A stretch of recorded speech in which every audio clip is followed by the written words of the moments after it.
వాటిని గురించి మనము ధ్యానము చేస్తున్నాం. దేవునికి మహిమ కలుగునుగాక. ఒక మాట చెప్పేసి ముందుకు వెళ్ళిపోతాను. ఈ 3 పనులు ఎందుకు చేస్తున్నాడు ఈ మనిషి హిజ్కియా రాజు అంటే దేవుణ్ణి ఆశ్రయించుట కొరకు చేస్తున్నాడంట. దేవుణ్ణి ఆశ్రయించుట కొరకు. ఈ మాట అర్థమవుతుందా? దీని గురించి చెప్పడానికి సమయం ఉంటుందో ఉండదో నాకు తెలుస్తలేదు, కానీ దేవుణ్ణి ఆశ్రయించనికే చేస్తున్నాడంట. ఏం చెప్పండి? ఉదాహరణకు మనం ఒక ప్రార్థన చేస్తాం, ప్రభువా నీ రెక్కల నీడ కింద మాకు ఆశ్రయం కలుగజేయి నాయనా, నీ రెక్కల నీడను ఆశ్రయించాలనుకుంటున్నాం ప్రభు అని ప్రార్థన చేస్తాం కదా. నీ రెక్కల నీడ కింద మాకు ఆశ్రయం కలగచేయ్యా, నీ రెక్కల నీడ కింద ఉండాలనుకుంటున్న ప్రభు అని ప్రార్థన చేస్తాం కదా. ఆయన రెక్కల నీడ కిందకి వచ్చి ఆయన రెక్కల నీడ క్రింద ఆశ్రయం పొందడానికి 3 పనులు చేస్తున్నాడంట. ఆశ్రయం పొందడానికి మనమేమో ఈ పనులు ఏం చేయం, కానీ డైరెక్ట్గా ఆశ్రయం కావాలి మనకు. ఈ పనులేమి చెయ్యము కానీ డైరెక్ట్ ఏం కావాలి మనకు? నీ రెక్కల కింద సురక్షితము, నీ రెక్కల కింద ఆరోగ్యం, నీ రెక్కల కింద భద్రత ఉంటుంది, నీ రెక్కల కింద కాపుదల ఉంటుంది. నీ రెక్కల కింద ఉంటే ఈ మనిషి ఆయన రెక్కల నీడను ఆశ్రయించడానికి, లేకపోతే తన దేవుడైన యెహోవాను ఆశ్రయించడానికే ఈ 3 రకాల పనులు చేస్తున్నాడు. ఇప్పటికే ఇది మీకు అర్థమైపోతే ఇంకా సరిపోతుంది. మళ్ళీ దీని గురించి మాట్లాడడానికి మళ్ళీ 1-2 గంటలు కావాల్సి వస్తుంది మళ్ళీ మొదలు పెడితే. దేవునికి మహిమ కలుగునుగాక. హల్లెలూయా. మీరు కూడా ఎవరన్నా దేవుణ్ణి ఆశ్రయించాలనుకుంటున్నారా? మీ కుటుంబం ఎవరన్నా దేవుని ఆశ్రయించాలనుకుంటున్నారా? మీ వ్యాపారాల్లో నష్టాలు వచ్చినాయి కదా, దేవుని ఆశ్రయించాలనుకుంటున్నారు కదా. మీ పిల్లలు బాగా అభివృద్ధి పరచబడడానికి దేవుని ఆశ్రయించాలనుకుంటున్నారా? అలాగైతే హిజ్కియాలాగే 3 పనులు చేయండి, వచ్చి ఆశ్రయం పొందండి. చెయ్యాలి కదా ఫస్ట్. మరి చేయకుండా ఆమె చెప్తే ఎట్లా? ఫస్ట్ చెయ్యాలి కదా, ఈ 3 పనులు చేయాలి కదా. చేసి ఆశ్రయం చేసి ఆమె చెప్తే ఇంక జరిగిపోతుంది. ఈ పనులు చేయకుండా ఆమె చెప్తే కొన్ని ఆమెన్లు చెల్లుబాటు కావు. పాస్టర్కి వినబడతట్టు మాత్రం చెల్లుబాటు అవుతాయి. వీళ్ళు ఎంత హుషారు ఉన్నారో అని అనడానికి, ఏంటండి వీళ్ళకి ఎంత బాగా వాక్యం అర్థమవుతుందో అనుకోవడానికి, వీళ్ళు బాగానే వింటున్నారు కదా వాక్యం అని పాస్టర్ భ్రమపడడానికి పనికి వస్తాయి కొన్ని ఆమెన్లు. చెల్లుబాటు కావు, జాగ్రత్త పడండి. అట్లా అని చెప్పేసి మళ్ళీ మానేయకండి, చెల్లుబాటు కాదంట అని. ఇట్లాంటి అట్లుంది అట్టుంటుంది కథ. ఇదే వచ్చింది సమస్య ఫస్ట్ నుంచి. ఈయనకి బుద్ధిరానికి ఒక మాట చెప్తే వాడు బుద్ధున్నోడు నా కొరకు చెప్పినని వాడు అలుగుతాడు. వానికి బుద్ధిరానికి ఒక మాట చెప్తే ఈ మాట నా కొరకని ఈడు అలుగుతాడు. ఆ అక్కకు బుద్ధిరానికే చెప్తే ఈ అక్క అలుగుతుంది. ఈ అక్కకు బుద్ధిరానికి చెప్తే ఆ అక్క అలుగుతుంది, నా కొరకు చెప్పిండని. అది ఉల్టైపోయింది పరిస్థితి. ఈ క్రైస్తవుల జీవితమే కొన్నిసార్లు ఉల్టా అయిపోతుందేమని నాకు అనిపిస్తుంది. అట్లా అవ్వకుండా ఉండునుగాక. హల్లెలూయా, హల్లెలూయా. రైట్, ఒకసారి పలకండి అందరూ కూడా. ధర్మమంతటి విషయమందేమి హిజ్కియా రాజు తాను ప్రారంభించిన ప్రతి పని, తాను ఆరంభించిన ప్రతి పని అతడు హృదయపూర్వకముగా జరిగించి వర్ధిల్లెను. ఎట్లనంట? ధర్మమంతటి విషయంలో తాను ఏ పని అయితే ఆరంభించినాడో, ఏ పని అయితే ప్రారంభించినాడో, ప్రారంభించిన ఆ పనిని హృదయపూర్వకంగా చేస్తున్నాడంట. ఎట్లా చేస్తున్నాడు? మాట్లాడని ఎట్లా చేస్తున్నాడు? హృదయపూర్వకంగా. దేవునికి మహిమ కలుగునుగాక. హల్లెలూయా. దేవునికి మహిమ కలుగునుగాక. మేము పుట్టుకతోనే క్రైస్తవులం. మేము పుట్టుకతోనే క్రైస్తవులం అంటే సరిగా బ్రతకకపోయినా, వాక్యానుసారంగా ఉండకపోయినా కాస్త కూస్త కొన్ని విషయాలు అయితే తెలుస్తాయి కదా. తెలుస్తాయి.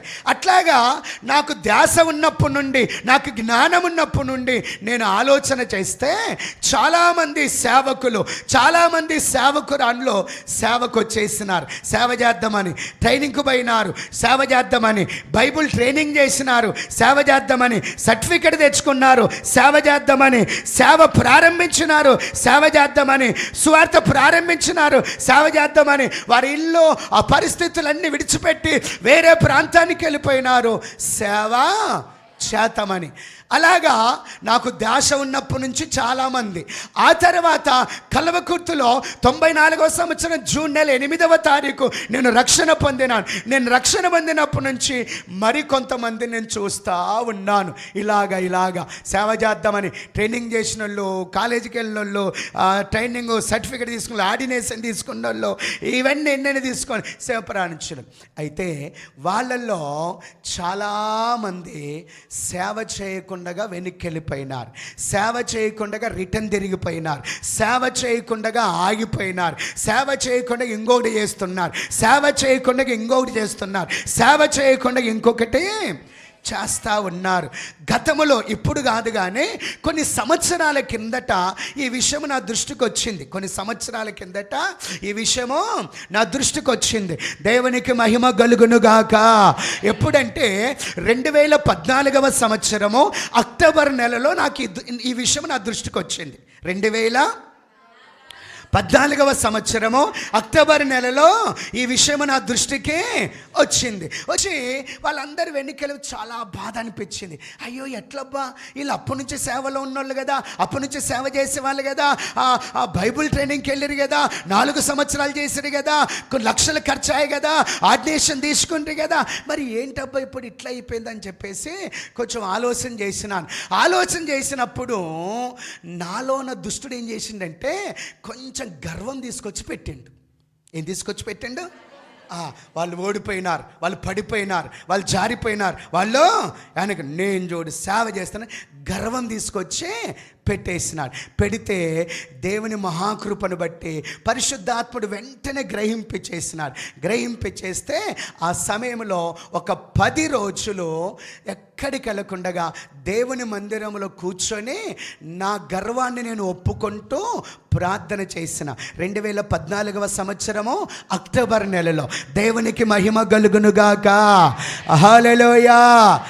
ఎప్పుడన్నా నేను ఉపవాస కూటాలు పెట్టినా, లేకుంటే ప్రార్థన కూటాలు పెట్టినా, ఏ కూటలు పెట్టినా సంఘమంతటిని పిలుస్తాను. ఏంటండి, కనీసం ప్రార్థన గుంపులననే పిలుస్తాను.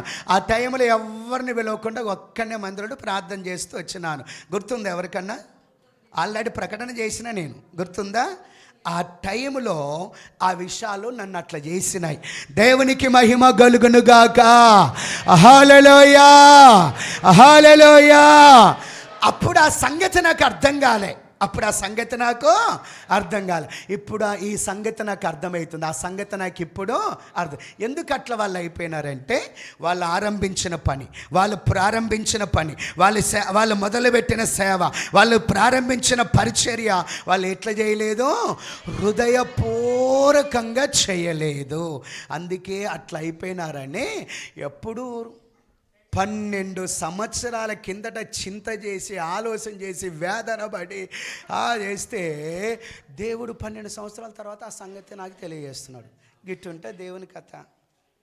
మీరేమో ఈరోజు రాత్రి ప్రార్థన చేయాలా, పొద్దునకి జవాబు వచ్చాలని మీరు అనుకుంటారు. ఇప్పుడు దాకా ఎక్కడ తిరిగి వచ్చినా, ఎంత పాపం చేసినా, ఎంత చెడు చేసినా కానీ అయ్యగారి దగ్గరికి రాగానే, అయ్యగారు తల మీద చేయబెట్టంగానే ఇంకా అన్నీ అయిపోవాలని మీరు అనుకుంటారు. నాకు ఒక్క విషయం ఆ క్లారిటీ వచ్చేదానికి 12 సంవత్సరాలు పట్టింది. ఏంటండి, ఏమన్నా అర్థమవుతుందా? మీరేం ఎప్పుడన్నా వచ్చి ఏదన్నా విషయం అడుగుతారు. అడిగినప్పుడు నేను కొంచెం మౌనంగా ఉంటా. ఏంటి చెప్పండి? మేము అడిగితే మౌనంగానే ఉంటాడు, మేము అడిగితే మాట్లాడాడు, మేము అడిగితే చెప్పడు, మేము అడుగుతున్నాడు. జవాబు రావాలి కదా, ప్రత్యక్షత కావాలి కదా. మీరేదో ఆ కాళ్ళు గాలిన పిల్లిలాగా ఉరుకురుకులు ఆడుకుంటే ఏది పడితే ఏది మాట్లాడతారు, ఏది పడితే ఏది నిర్ణయం చేసుకుంటారు. నేను గట్లా మాట్లాడడానికి వస్తా. అది ఒకవేళ మీరు తొందరపడి అదిబడి మీరు గుంతలో పడినా నేను మాత్రం కొంచెం దేవుని కృపను బట్టి నిలబడి ఉంటే మళ్ళీ మిమ్మల్ని కొంచెం చేయి బట్టి బయటికి లాగడానికి అవకాశం ఉండదా? అవకాశం ఉండదా? అవకాశం ఉండదా? నేను కూడా మీలాగా తొందరపడాలనా? నేను కూడా మీలాగా కలవరపడాలనా? నేను కూడా మీలాగా ఉరుకులాడాలనా? ఇది సంగతి. ఈ సంగతి మీకు అర్థమైతే ఎంత బాగుండునో. అసలు నువ్వు మందిరంకి వచ్చినప్పటి నుంచి ఇప్పుడు దాకా నీకున్న డౌట్కి ఇది ఒక్క మాట క్లియర్ చేసేస్తుంది. నీకు అర్థమవుతుందో లేదు? రెండు చేతులు ఎత్తుదాం. హల్లెలూయా! దేవునికి మహిమ కలుగునుగాక, దేవునికి ఘనత కలుగునుగాక. రైట్, ఈరోజు నేను ఒక 2 రకాల ధర్మాన్ని మీకు చూపిద్దాం అనుకుంటున్నాను. ప్రార్థన పూర్వకం గమనించండి. ఇవి చాలా పెద్ద సబ్జెక్ట్ లాగా అంశాల్లాగా ఉన్నాయి, కానీ చాలా కుదించి షార్ట్గా చెప్పేయాలి. మీకు ఒక 50 నిమిషాల్లో చెప్పేద్దాం అన్నట్టుగా ఆలోచన చేస్తున్నాను. ప్రార్థన పూర్వకం గమనించుదాం. రండి, ద్వితీయోపదేశ కాండము 17వ అధ్యాయం. ద్వితీయోపదేశ కాండము 17వ అధ్యాయములోకి వద్దాం. చక్కగా మీరు గమనించాలి. కొంచెం ఫాస్ట్గా ఆలోచిస్తూ నాతో పాటు ముందుకు సాగుతూ ఉండాలని మనవి చేస్తున్నాను. ద్వితీయోపదేశ కాండము 17వ అధ్యాయం 14వ వచనము నుండి కొన్ని మాటలు చదువుదాం. దేవుడైన యెహోవా నీకిచ్చుచున్న దేశమున 160 పేజీ నంబర్ 160 చూసుకునండి. బాగా వినండి, బాగా నా వైపు చూస్తూ గమనించండి. చదివిన తర్వాత అప్పుడు కానీ మీకు అర్థం కాదు, కొంచెం కన్ఫ్యూజ్ అయితే ఇది మీకు కన్ఫ్యూజ్ అయ్యే అవకాశం ఎక్కువ ఉంటుంది. చదువుకుందాం ఒకసారి. నీ దేవుడైన యెహోవా నీకిచ్చుచున్న దేశమున నీవు ప్రవేశించి దాని స్వాధీనపరచుకొని అందులో నివసించి నా చుట్టూనున్న సమస్త జనము వలె నా మీద రాజును నియమించుకొందుననుకొనిన ఎడల నీ దేవుడైన యెహోవా ఏర్పరచు వానిని అవశ్యముగా నీ మీద రాజుగా నియమించుకొనవలెను.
దేవునికి మహిమ కలుగును గాక.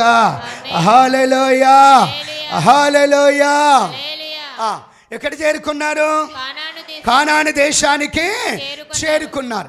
కానాను దేశానికి చేరుకున్న తర్వాత ఈ అధ్యాయంలో ఈ లేఖన భాగం ఈ వచనాలలో దేవుడు ఈ ఇశ్రాయేలు ప్రజలకు ఇశ్రాయేలు ప్రజలందరికీ కొన్ని ధర్మములు పెడుతున్నాడు. కొన్ని ధర్మములు ఏర్పరుస్తున్నాడు ఇశ్రాయేలు ప్రజలకు. ఎవరికి చెప్పండి? ఇశ్రాయేలు ప్రజలకు. బాగా వింటున్నారా అందరూ? ఎన్నుకున్న వాళ్ళకు వాక్యం వింటున్నారా? దూరం ఉన్నారని చెప్పేసి దూరం అయిపోకండి. మందిరం పెద్దగైందని దూరం అయినామని చెప్పేసి దూరం అయిపోకండి, ఎప్పుడు మాకు దగ్గరగా ఉండండి. మాకు దగ్గరగా ఉంటే యేసయ్య మాకు ఇచ్చినవన్నిట్లో మీకు కూడా పాలు వస్తుంది, మీకు కూడా భాగం వస్తుంది. దేవునికి మహిమ కలుగునుగాక. హల్లెలూయా. రైట్. ఇశ్రాయేలు ప్రజలు ఇప్పుడు ఎక్కడున్నారంటే దేవుడు వారికి దయచేసిన దేశంలో ఉన్నారు. దేవుడు వారికి అనుగ్రహించినటువంటి స్వాస్థ్యమై ఉన్న కానాను అనే దేశంలో ఉన్నారు. ఈ దేశంలో ఉండి వాళ్ళకి చక్కగా బ్రతుకుతున్నారు. పాలు తేనెలు ప్రవహించే దేశము, సమృద్ధి గల దేశము, వాగ్దాన భూమి అయిన దేశము, దేవుడు కోరుకున్న దేశము, ఇలాగ చాలా పేర్లు ఉన్నాయి కదండి. ఆ దేశంలో ఉన్నారు. ఉండి అప్పుడు వాళ్ళకు కొన్ని ధర్మములు ఏర్పరుస్తున్నాడు, కొన్ని ధర్మములు ఏర్పరుస్తున్నాడు. కొంచెం స్పష్టంగా ఒకటి తర్వాత ఒకటి ఇప్పుడు చదువుకుందాం. ఒకసారి 14 వచ్చినము కింది భాగము. మీరు ఆ దేశంలోకి వెళ్ళి దాని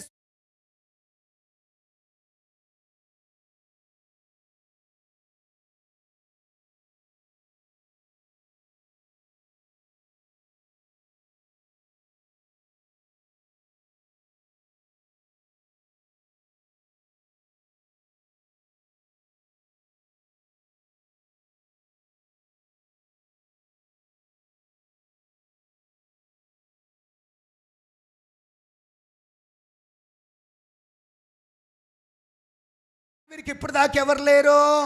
రాజులు లేరు, రాజు లేడు. అయితే ఇశ్రాయేలు ప్రజలు ఆ దేశానికి వెళ్ళిన తర్వాత ఫిలిస్తీన్ల దేశాన్ని చూస్తే అక్కడ ఒక రాజు ఉన్నాడు, ఆ రాజు ఉన్నాడు, ఆ అమ్మోనీల రాజు ఉన్నాడు, ఇక్కడ ఒక రాజు. ఇక్కడ చుట్టూరున్న దేశాల ప్రజలందరికీ ఎవరున్నారు? రాజులు ఉన్నారు. అప్పుడు వీళ్ళకు ఒకవేళ ఆలోచన వస్తే మా చుట్టూరు ఉన్న వాళ్ళందరికీ రాజులు ఉన్నారు, ఆ దేశానికి రాజు, ఈ దేశానికి రాజులు ఉన్నారు, కాబట్టి మాకు కూడా రాజు ఉంటే మంచిదని మీరు అనుకొనిన ఎడలా. చెప్పండి, మాకు కూడా రాజు ఉండాలని మీరు అనుకొనిన ఎడల మీరు ఈ ధర్మములు పాటించాలి అన్నట్టుగా చెప్పుకుంటూ వస్తారు. ఏంటి ఆ ధర్మములు? చూద్దాం, గమనించండి, చదువుకుందాం. నీ సహోదరులలోని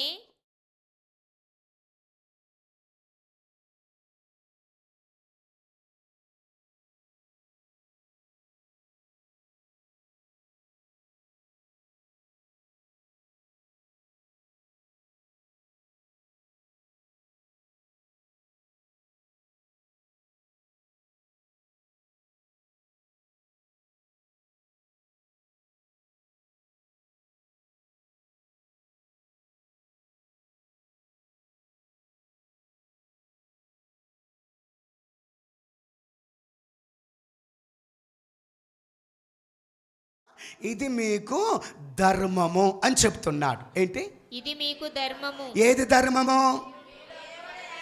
దేవుడు ఎవరినైతే ఏర్పరచుకుంటాడో, దేవుని చేత ఎవరైతే ఏర్పరచబడి ఉంటారో, దేవుని చేత ఏర్పరచబడిన ఆ స్థాయిలో ఎవరైతే ఉంటారో వారిని మాత్రమే రాజుగా పెట్టుకోవాలి. ఇది ఒక ధర్మం. చెప్పండి, ఇది ఒక ధర్మం.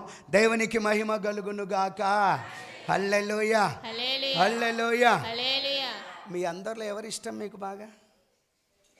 ఎవరి ఇష్టం లేదు కదా మీకు? ఎప్పుడు కొట్లాడుకుంటుంటారు కదా. ఈడనేమో ఇట్లా పట్టుకొని నిలబడ్డారు, బయటికి పోయిన తర్వాత ఆన్ చుట్టూ ఈడు, ఈయన చుట్టూ ఆడు, ఆన్ చుట్టూ ఈడు, ఆడంగి ఈడు, ఎవర్రా అనుకుంటారు కదా. దేవునికి మహిమ కలుగునుగాక. అంటే వీళ్ళకి ఇష్టమైన వాణ్ణి రాజుగా ఏర్పరచుకోకూడదు, పెట్టుకోకూడదు. మరి ఎవరు? దేవుని చేత ఏర్పరచబడిన వాణ్ణి రాజుగా పెట్టుకోవాలి. దేవునికి మహిమ కలుగునుగాక. హల్లెలూయా, హల్లెలూయా. దేవుడు ఎవరిని ఏర్పరచుకుంటాడు? అబ్బా, గీడ కూర్చున్నల్లో ఎవరిని ఏర్పరచుకుంటాడు? గిడ కూర్చున్న వాళ్ళల్లో దేవుడు ఎవరిని ఏర్పరచుకుంటాడు? రాజులు కాబట్టి మీకు సంబంధం లేదు, రాణులు కాదు కదా. గిడ కూర్చున్న వాళ్ళలో ఎవరిని ఏర్పరచుకుంటాడు? బహుశా అందరినీ.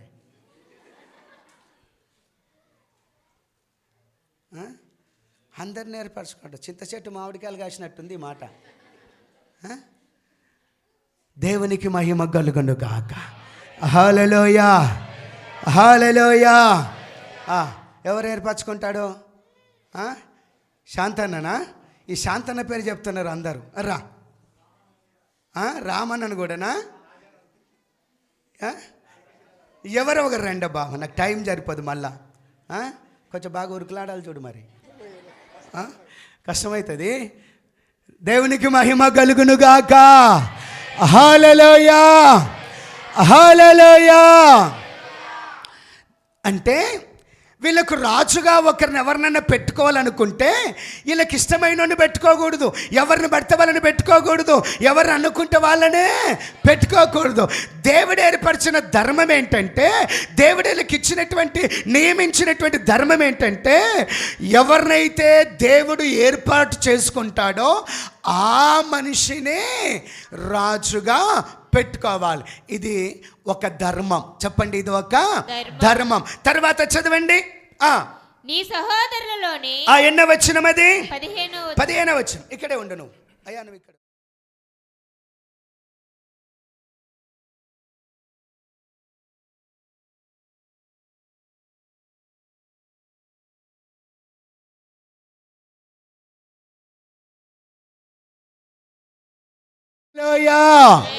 ఫస్ట్ ధర్మం ఏంటంటే, దేవుడు ఎవరినైతే ఏర్పరచుకుంటాడో వాళ్ళని ఈ సంఘం మీద, ఈ ప్రజల మీద రాజుగా నియమించుకోవాలి. ఇది మొదటి ధర్మం.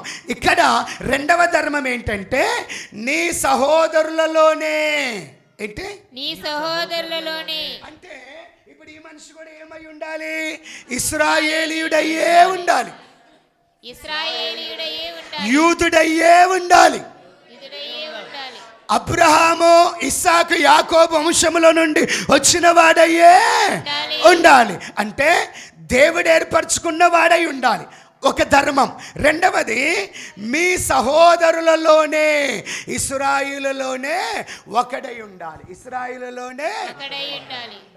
దేవునికి మహిమ కలుగునుగాక. ఇది రెండవ ధర్మం. ఏంటి చెప్పండి? ఇది రెండవ ధర్మం. ఆ తర్వాత, నీ సహోదరుడు కాని అన్యుని నీ మీద నియమించుకొనకూడదు. నీ మీద రాజుగా నియమించు. పరిస్థితి ఏవైనా, స్థితిగతులు ఏవైనా, సందర్భాలు ఏవైనా, ఆకాశము భూమి తలకిందులైనా నా వైపు చూడండి. మీ సహోదరుడు కానీ, ఏంటి? మీ సహోదరుడు కానీ, మీ సహోదరుడు కానీ. ఎవరు హుషారు? ఇట్రా. దేవునికి మహిమ కలుగునుగాక. అన్యుడెవడైనా వస్తే, చెప్పండి, అన్యుడెవడైనా మీకు నచ్చితే మాట్లాడాలా? వీళ్ళెవరు? వీళ్ళందరూ ఎవరు? ఏ జాతి వాళ్ళు? వీళ్ళు ఏ వంశము వాళ్ళు? వీళ్ళు ఏమై ఉన్నారు? దేవుడికి, దేవుడు ఏర్పరచుకున్న స్వాస్థ్యమై ఉన్నారు. ఒకవేళ రాజుగా ఎవరినన్నా పెట్టుకోవాలనుకుంటే మొదటి ధర్మం, దేవుడు ఎవరిని ఏర్పరచుకుంటారో వాణ్ణి. రెండవ ధర్మం, మీ సహోదరులలోనే ఒకనిని, మీ సహోదరులోనే ఒకనిని. దేవునికి మహిమ కలుగునుగాక. ఒకవేళ ఇశ్రాయేలు నివసిస్తున్నటువంటి దేశం ఉంది కదా, ఈ దేశం చుట్టుముట్టు అన్ని అన్యుల దేశాలు. ఏ దేశాలు? అన్యుల దేశాలు. ఇంకొక మాట, ఇశ్రాయేలు ఒక తప్పు చేసినారు. ఏ తప్పు చేసినారంటే, మీరు వెళ్ళి ఆ దేశాన్ని స్వాధీనపరచుకుంటున్నప్పుడు ఆ దేశంలో ఉన్న వాళ్ళని సంపూర్ణంగా వెళ్ళగొట్టండి అంటే కొంతమందిని అక్కడిక్కడ ఉండనిచ్చినారు, కొంతమందిని అక్కడక్కడ ఉండనిచ్చి వాళ్ళతో కూడా కొంచెం అప్పుడప్పుడు చట్టా పట్టాలు వేసుకొని తిరిగినారు. తిరిగితే ఈ అన్యుడు ఉన్నాడు అనుకుందాం, ఈ అన్యుడు నచ్చినాడు అనుకో. చెప్పండి, ఎట్లయినా కానీ ఒక 6 నెలలు కలిసి తిరిగితే వాడు ఈడవుతాడంట, ఈడు వాడవుతాడంట కదండి. 6 నెలలు కలిసి తిరిగితే ఇంక అన్నులే నచ్చుతారు, అన్నులే సంగతి, అన్ని ఆచార్యులు, అన్న బద్దలు, అన్ని. పాస్టర్ గారు 25 సంవత్సరాల నుంచి బోధించిందంతా కూడా బూడిదలు కలిసిపోతుంది. వాడు 2 లాలల మాటలు చెప్పే తలకల్లా, 2 తీయటి మాటలు చెప్పే తలకల్లా, 2 కొంచెం కమ్మటి మాటలు చెప్పే తలకల్లా, ఆ 5 స్టార్ లాంటి మాటలు 2 రిలీజ్ చేస్తాలకల్లా ఇంకా వాళ్ళతోనే చట్టా పట్టలు వేసుకొని తిరుగుతారు, వాళ్ళతోనే చట్టా పట్టలు వేసుకొని తిరుగుతారు. ఇక వాళ్ళే సర్వస్వం అనుకుంటారు, ఇక వాళ్ళే కావాలనుకుంటారు, ఇక వాళ్ళతోనే ఉండాలి, ఇక వాళ్ళతోనే సావైన బతుకైనా వాడు నువ్వు ఇద్దరు కలిసి నాశనానికి వెళ్తారు. డౌట్ ఏం లేదు. కాకపోతే నిన్ను ఇడిచిపెట్టే బుద్ధి అయితే లేదు మాకు, ఇడిచిపెడితే వెళ్ళిపోతారు. ఇక ఏంటండి విడిచిపెడితే ఇడిచిపెడితే ఆల్రెడీ కాలు జారే చోట ఉన్నారు. ఎక్కడున్నారు? వెళ్ళి ఆల్రెడీ కాలు జారే చోట. ఒక్క రవ్వ ఏడో కొంచెం ఎంటిక దొరికింది మాకు. ఈ ఎంటికను పట్టుకొని ఉన్నాం మేము ప్రార్థన శక్తి ద్వారా. ఇడిచిపెడితే నువ్వు పడిపోతావు. అది నీకు అర్థం కావట్లే. అది నీకు అర్థం కావట్లే. మనుషులందరూ ఒకటే కదా, మానవత్వం కలిగి ఉండాలి కదా, అందరూ ఒకటే కదా, వాళ్ళు ఎట్లా ఫీల్ అవుతారని. అట్లా కాదు, అట్లా ఎప్పటికీ కాదు, అట్లా ఎప్పటికీ దైవ సంబంధమైన విషయం వచ్చేసరికి, ఆత్మ సంబంధమైన విషయం వచ్చేసరికి, వాక్యానుసారమైన విషయం వచ్చేసరికి, దేవుని చిత్తానుసారమైన దేవుని ప్రణాళిక ప్లానింగ్ సంబంధించిన ప్రతి సబ్జెక్ట్ వచ్చేసరికి ఒకటి ఎప్పటికీ కాదు సుమా. దీన్ని మాటి మాటికి బోధిస్తే వినేవాళ్ళకి బీపీలేస్తుంది. కాబట్టి ఒక్కసారి చెప్తే అర్థం చేసుకోవాలా. రెండు చేతులు ఎత్తుదాం. హల్లెలూయా, హల్లెలూయా.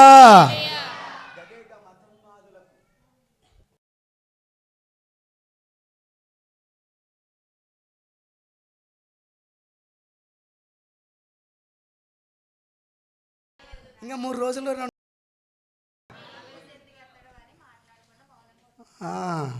భలే కవరింగ్ చేసుకుంటుంది అక్క. రెండు చేతులు ఎత్తుదాం. హల్లెలూయా, దేవునికి మహిమ కలుగును గాక.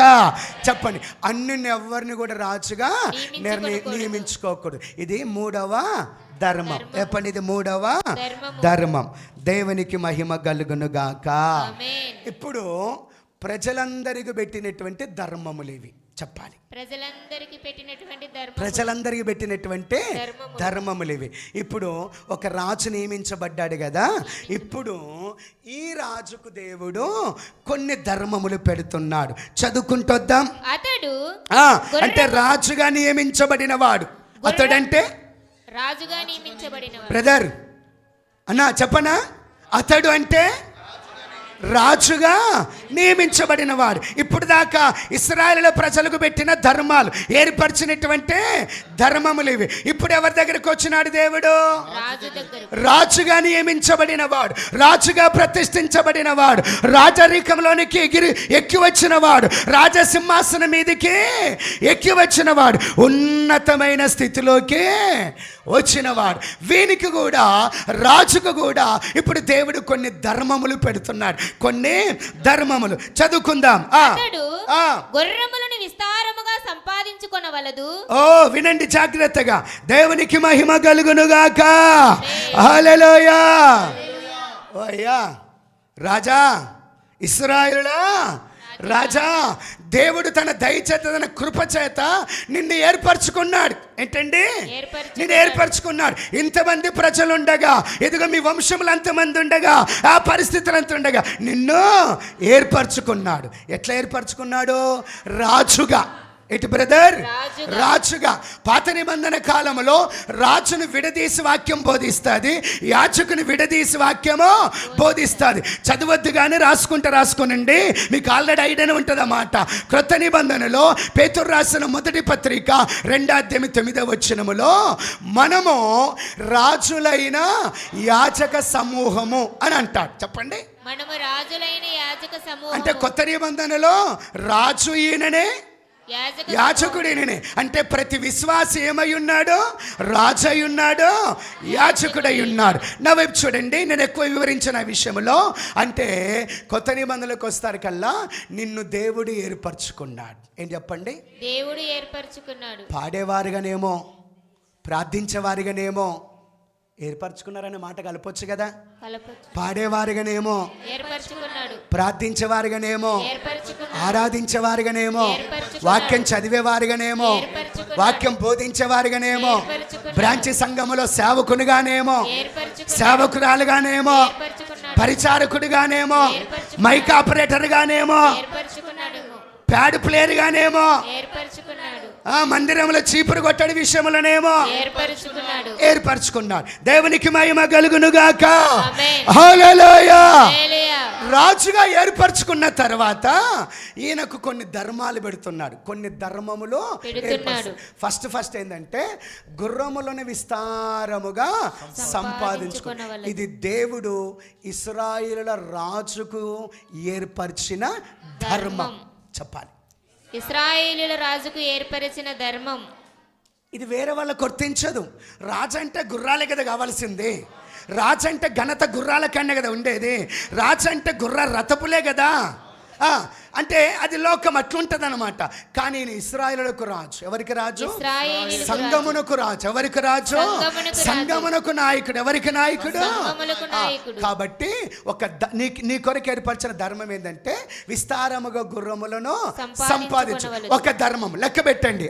తాను గుర్రములను హెచ్చుగా సంపాదించుకొనుటకు గాను జనులను ఐగుప్తునకు తిరిగి వెళ్ళనీయకూడదు. తాను గుర్రములను ఎక్కువగా హెచ్చుగా సంపాదించుకొనుటకై జనులను మరలా ఐగుప్తునకు తిరిగి వెళ్ళనీయకూడదు. అంటే ఆ కాలంలో గుర్రాలు ఎక్కడ దొరికేటివి? ఐగుప్తు దేశంలో దొరికేటివి. మంచి గుర్రాలు, చురుకైన గుర్రాలు, యుద్ధములు ఆరితేరిన గుర్రాలు, బలమైన గుర్రములు, అలాగనే అన్ని రకాలుగా ఉపయోగకరమైనటువంటి గుర్రములు ఎక్కడ దొరుకుతాయి? ఐగుప్తులో దొరుకుతాయి. గుర్రములు ఎక్కువ సంపాదించుకోవాలనుకున్నాడు అనుకో, మళ్ళీ ఈయన ఏం చేయాల్సి వస్తుంది? ఐగుప్తులకు మనుషులు పంపించాల్సి వస్తుంది. ఐగుప్తులకు మనుషులను పంపించాల్సి వస్తుంది. దేవునికి మహిమ కలుగును గాక. నా వైపు చూడండి. ఇప్పుడు వీళ్ళు ఎక్కడి నుంచి వచ్చినారు? ఫస్ట్ ఐగుప్తు నుండి. మళ్ళీ అక్కడికి వెళ్ళకూడదంట. మళ్ళీ అక్కడికి వెళ్ళకూడదంట. దేవునికి మహిమ కలుగును గాక. ఆ త్రోవకి వెళ్ళకూడదంట. ఆ త్రోవకి వెళ్ళకూడదు.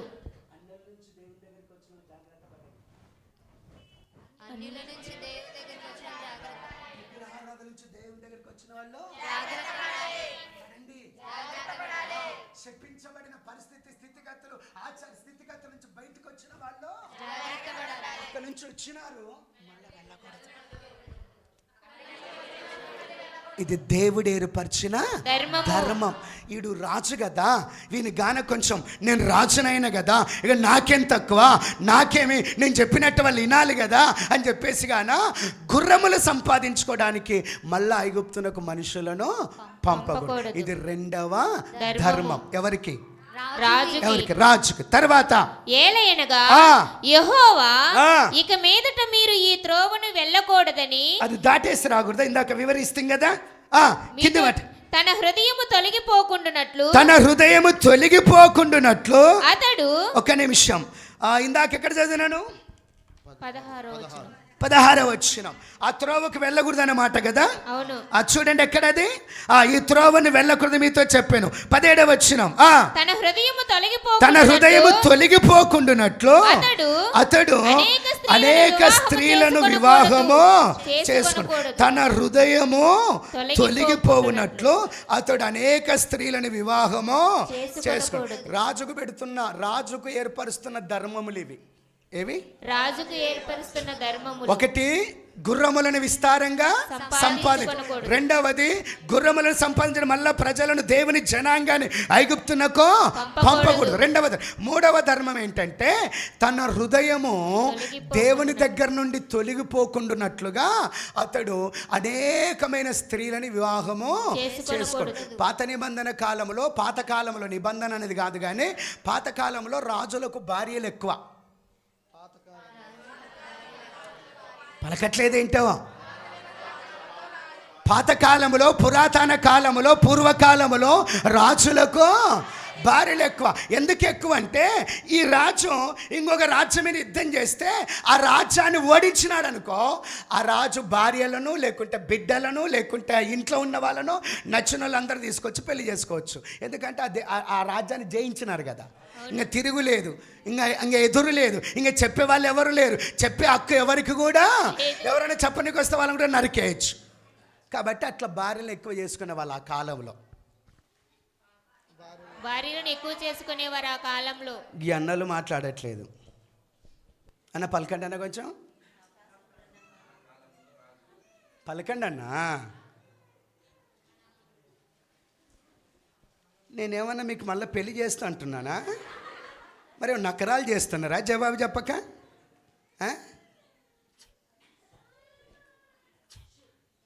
రెండు చేతులు ఎత్తుదాం. హల్లెలూయా. దేవునికి మహిమ కలుగునుగాక, దేవునికి ఘనత కలుగునుగాక. ఎక్కువ మంది స్త్రీలను వివాహము ఇది మూడవ ధర్మం. చెప్పాలి, ఇది మూడవ ధర్మం. ఎవరికి పెట్టినాడు ఇది? రాజుకు. తర్వాత వెండి బంగారములను అతడు తన కొరకు బహుగా విస్తరింప చేసుకొనకూడదు. ఒక్కసారి అందరు పలుకుతారా? ఏంటమాట? అతడు వెండి బంగారములను తన కొరకు బహుగా విస్తరింపజేసుకొనకూడదు. ఏం విస్తరింపజేసుకోకూడదు? వెండి బంగారములు. అది అప్పటికైనా డేంజరే, ఇప్పటికైనా డేంజరే. అప్పటికైనా ప్రమాదమే, ఇప్పటికైనా ప్రమాదమే. అది ఉంటే అప్పటికైనా గర్వమే, ఇప్పటికైనా కూడా గర్వమే. మీకు తెలుసో లేదో, ఆభరణాలు ఎక్కువ ఉన్న వాళ్ళకు గర్వం ఎక్కువ ఉంటుంది. ప్రతిసారి వేసుకొని చూపించాలనుకుంటారు, ప్రతిసారి ప్రజలకు కనపడతట్టు అనుకుంటారు. గా మధ్యన నేను పాస్టమ్మ వాళ్ళ బంధువులకు ఏదో ఫంక్షన్ జరిగితే పోయింటిమి. ఏడుంది పాస్టమ్మ? ఇక్కడే ఉంది కదా. ఏంటి, ఆడ ఒక అమ్మాయి ఉంది, మా పిల్లల కంటే చాలా చిన్న పాప. ఒక అమ్మాయి ఉంది. చెప్పండి, ఒక అమ్మాయి ఉంది. ఫంక్షన్ కనీసం ఆమె బిడ్డది, ఆమె కొడుకుదన్నా కాదు, మళ్ళా వాళ్ళ రక్త సంబంధికులు ఉన్నట్టుంది. వెళ్తే మొత్తం దిగేసుకొని వచ్చింది. ఇంకా ఈ నడుము కట్టుకుంటారు చూడండి, అది కొంచెం మా నాయనమ్మ కాలం, మా అమ్మమ్మ కాలం చూస్తుంది. మీ కాలం లేనట్టుంది అది, కానీ ఆ అమ్మాయికి ఉంది. వెండి బంగారాలు ఎక్కడైతే ఉంటాయో అక్కడ గర్వం అనే సాతానుడు కూర్చొని ఉంటాడు. మీరు ఒప్పుకున్నా ఒప్పుకోకపోయినా 100% ఇది సత్యం. అందుకొరకే దేవుని పిల్లలకి ఎప్పటికైనా సరే వెండి బంగారములు విస్తరించకూడదు. ఏంటి? వెండి బంగారములు విస్తరించకూడదు. మాట్లాడండి. వెండి బంగారములు విస్తరించకూడదు. వెండి కొరకు కాళ్ళు నరికి తీసుకుపోయిన వాళ్ళు ఉన్నారు. ఆ ఎండాకాలంలో ఫ్యాన్లు లేక బయట వండుకుంటే ముసలవ్వ కడాలు పెట్టుకుంటే కాలు నరికి కడాలు గుంజుకుపోయిన వాళ్ళు ఉన్నారు. ఆ ఆడో ఒక్కటి స్త్రీ దొరికితే ముక్కు రాకపోతే ముక్కు కోసుకుపోయిన వాళ్ళు ఉన్నారు. అది ఎప్పటికైనా ప్రమాదము, గర్వము, నాశనానికి దారి తీస్తుంది. వెండి బంగారాలు విస్తరింపజేయకండి. CCS బేతేలు మినిస్ట్రీలో మందిరాలను విస్తరింపజేయండి.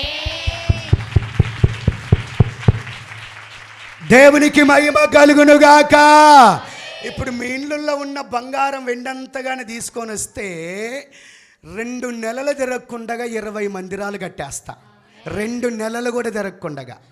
చూస్తారా? ఇచ్చి చూడండి, చూద్దాం. ఇచ్చి చూడమ్మా. నీ పేరు మీద మందిరంలో ఒక 10 మంది వచ్చి కూర్చొని ఆరాధన చేస్తారు. ఇచ్చి చూడండి అమ్మా, ఇచ్చి. ఎట్లా తీసుకురానికి ఎంత టైం? రేపు దిన మధ్యాహ్నంలో తీసుకురా, దాందే ఉంది. నీకు అన్నీ తెలుసు కదా, అన్ని రూల్స్ తెలుసు కదా. 2 చేతులు ఎత్తుదాం. హల్లెలూయా. దేవునికి మహిమ కలుగునుగాక, దేవునికి ఘనత కలుగునుగాక. సరే, ఏం విస్తరింపజేసుకోకూడదు? వెండి బంగారములో అంటే ఎక్కువగా సమకూర్చుకోకూడదు. ఒక్కటి చెప్పండి, 2 కన్ఫ్యూజ్ అవుతారు. 2 ప్రశ్నలు, 2 జవాబులు. సరే, విస్తరింపజేసుకోకూడదు. ఇది ఎన్నవ ధర్మము? రాజుకు పెట్టినటువంటి 4వ ధర్మం. ఇప్పుడు ముందుకు వచ్చేద్దాం. అతడు రాజ్య సింహాసనమందు ఆసీనుడైన తరువాత, బాగా వినాలండి, ఇప్పుడు అసలైన స్థితిలోకి మనం వస్తున్నాం. మరియు అతడు రాజ్య సింహాసనమునందు ఆసీనుడైన తరువాత లేవీయులైన యాజకుల స్వాధీనములో ఉన్న గ్రంథమును చూచి ఆ ధర్మశాస్త్రమునకు ఒక ప్రతిని తన కొరకు రాసుకొనవలెను. అది అతని యొద్ద ఉండవలెను. దేవునికి మహిమ కలుగునుగాక. ఇది ఎన్నో ధర్మము? 5వ ధర్మం. నా వైపు చూడండి. ఆ కాలంలో ధర్మశాస్త్రం అంటే బైబుల్ గ్రంథం, ధర్మశాస్త్రము ఎవరి దగ్గర పడితే వారి దగ్గర ఉండేది కాదు. దేవుని మందిరములో మాత్రమే ఉండేది. యాజకుల స్వాధీనములు మాత్రమే ఉండేది.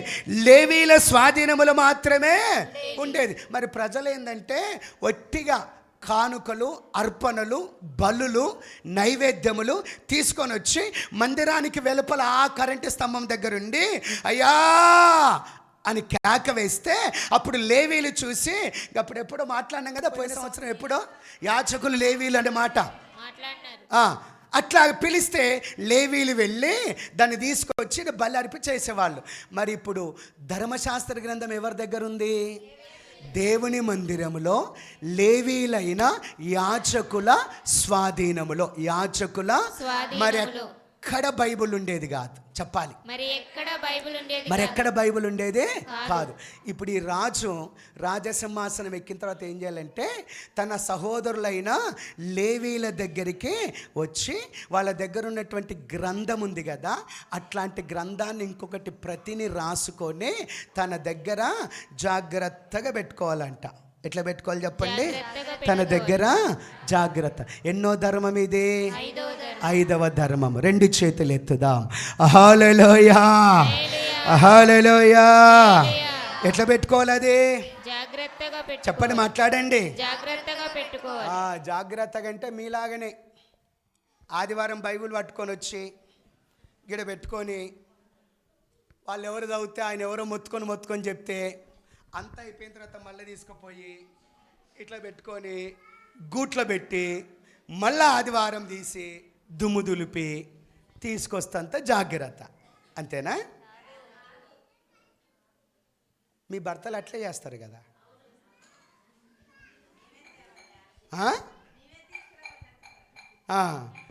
ఈ పైపెచ్చి ఇంకోరికి ఏంటంటే ఎవర్రా వాడు అవతలా బూరవుతున్నాడు.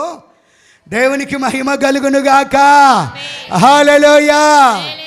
వీళ్ళు ఇంకా మరి ఏ రాజులో ఏమో నాకు తెలుస్తలేదు. ఇశ్రాయేల్ రాజు కంటే బైబుల్ వీళ్ళు మోసుకురారు. భార్య మోసుకురావాలా, భార్య బుట్టలో పెట్టుకురావాలా, భార్య బ్యాగులో. ఆ పీర్ల పండగ రోజు పీర్లు వచ్చినట్టు. 2 చేతులు ఎత్తుదాం. హల్లెలూయా. దేవునికి మహిమ కలుగునుగాక, దేవునికి ఘనత కలుగునుగాక. ఒక గ్రంథాన్ని రాసుకొని సేమ్ ఆ గ్రంథం ఎట్లయితే ధర్మశాస్త్ర గ్రంథం ఉందో అట్లాంటి రాసుకొని తన దగ్గర జాగ్రత్తగా పెట్టుకోవాలి. దేవునికి మహిమ కలుగునుగాక. పెట్టుకున్న తర్వాత ఏం చేయాలి? మీ బైబిల్లో చూడండి, అక్క చదువుతాది. తన రాజ్యమందు తానును తన కుమారులను ఇశ్రాయేలు మధ్యను దీర్ఘాయుష్వంతులగుటకై తాను తన సహోదరుల మీద గర్వించి ఈ ధర్మమును విడిచిపెట్టి కుడికి గాని ఎడమకు గాని తాను తొలగకయుండునట్లు. చాలక్క అస్సలు ఈ వాక్యం ఇక్కడికి రావాలి మనం. కానీ ఇంత దూరం పరిచయమే అయింది. ఇంత దూరము 40 నిమిషాలు పరిచయమే అయింది. ఇప్పుడు మీకు ఈ సారాంశం చెప్పాలి. ఇంతకుముందు మీకు చెప్పుకుంటూ వస్తే ఆడ ధర్మం ఏడుందన్నట్టుంది, కానీ ఇశ్రాయేలుకు ధర్మం ఏంటి చెప్పండి? రాజుగా పెట్టుకోవాలంటే దేవుడు ఏర్పరిచిన వారినే రాజు పెట్టుకోవాలి. ఒక ధర్మం. ఇశ్రాయేల్ మీ సహోదరులో ఒకరిని పెట్టుకోవాలి. ఇశ్రాయేల్ ధర్మం. అన్ని ఎవరిని వారికి 3 ధర్మాలు ఏంటి చెప్పండి? తర్వాత ఒక మనిషిని రాజుగా పెట్టుకున్న తర్వాత ఇతనికి ఎన్ని ధర్మములు ఉన్నాయి? 5 రకాల ధర్మములు ఉన్నాయి. చెప్పండి. ఈ ధర్మమును విడిచి, చెప్పండి, ఈ ధర్మమును విడిచి దేవునికి మహిమ కలుగునుగాక. హల్లెలూయా. ఒకసారి ఆ వచనం చదువుకుందాం. నాతో పాటు చదవండి ఒకసారి. 19వ వచనం. అది అతని యొద్ద ఉండవలెను. అది అతని యొద్ద ఉండవలెను. తన రాజ్యమందు తానును తన కుమారులను ఇశ్రాయేలీల మధ్య దీర్ఘాయుష్మంతులగునట్లు తానును తన కుమారులను ఇశ్రాయేలు మధ్య దీర్ఘాయుష్మంతులగుటకై ఏమగుటకై అది గుర్తుపెట్టుకోండి. అట్లా తాను తన సహోదరుల మీద గర్వించి ఈ ధర్మమును విడిచిపెట్టి కుడికి గాని ఎడమకు గాని తాను తొలగక యుండునట్లు. రెండు చేతులు ఎత్తుదాం. హల్లెలూయా, హల్లెలూయా. దేవునికి మహిమ కలుగునుగాక, దేవునికి ఘనత కలుగునుగాక. ఈ మనిషిని దేవుడు రాజుగా నియమించిన తర్వాత ఈ 5 రకాల ధర్మాలు పెట్టినాడు కదా. పెట్టి ఏమంటున్నాడంటే ఈ గ్రంథం పెట్టిన తర్వాత ఏమంటున్నాడు తెలుసునా? దేవునికి మహిమ కలుగునుగాక, తానును తన కుమారులను దీర్ఘాయుష్వంతులగునట్లు. పలకాలి మాట. తానును తన కుమారులను. ఏంటండి తానును అంటే తాను ఏం కావాలి? తన కుమారులు ఏం కావాలి? ఈరోజు మీ సంఘములో ఏం ప్రార్థన? మీ కుమారుల కొరకు ప్రార్థన కాదా? మీ కుమార్తెల కొరకు ప్రార్థన కాదా? మీ పిల్లల కొరకు ప్రార్థన కాదా? మీ సంతానం కొరకు ప్రార్థన కాదా? మీ వంశస్థుల కొరకు ప్రార్థన కాదా? అంటే ప్రార్థన ఎందుకని? వాళ్ళు తొందరగా చచ్చిపోవాలని ప్రార్థన చేస్తారా? ఎక్కువ కాలం బ్రతకాలని ప్రార్థన చేస్తారా? ఏంటండి? ఎంతమందికి ఇష్టం ఉంది మీ పిల్లలు ఎక్కువ కాలం బ్రతకాలని? ఇష్టం ఉందా? నేను అడిగినందుకు కాదు కదా. అరే మీ పిల్లల మాకు మన సత్యం చెప్పండి రా. నా మీద కోపం తర్వాత చూపిద్దరు కానీ మీ పిల్లల మాకు మన సత్యం చెప్పండి.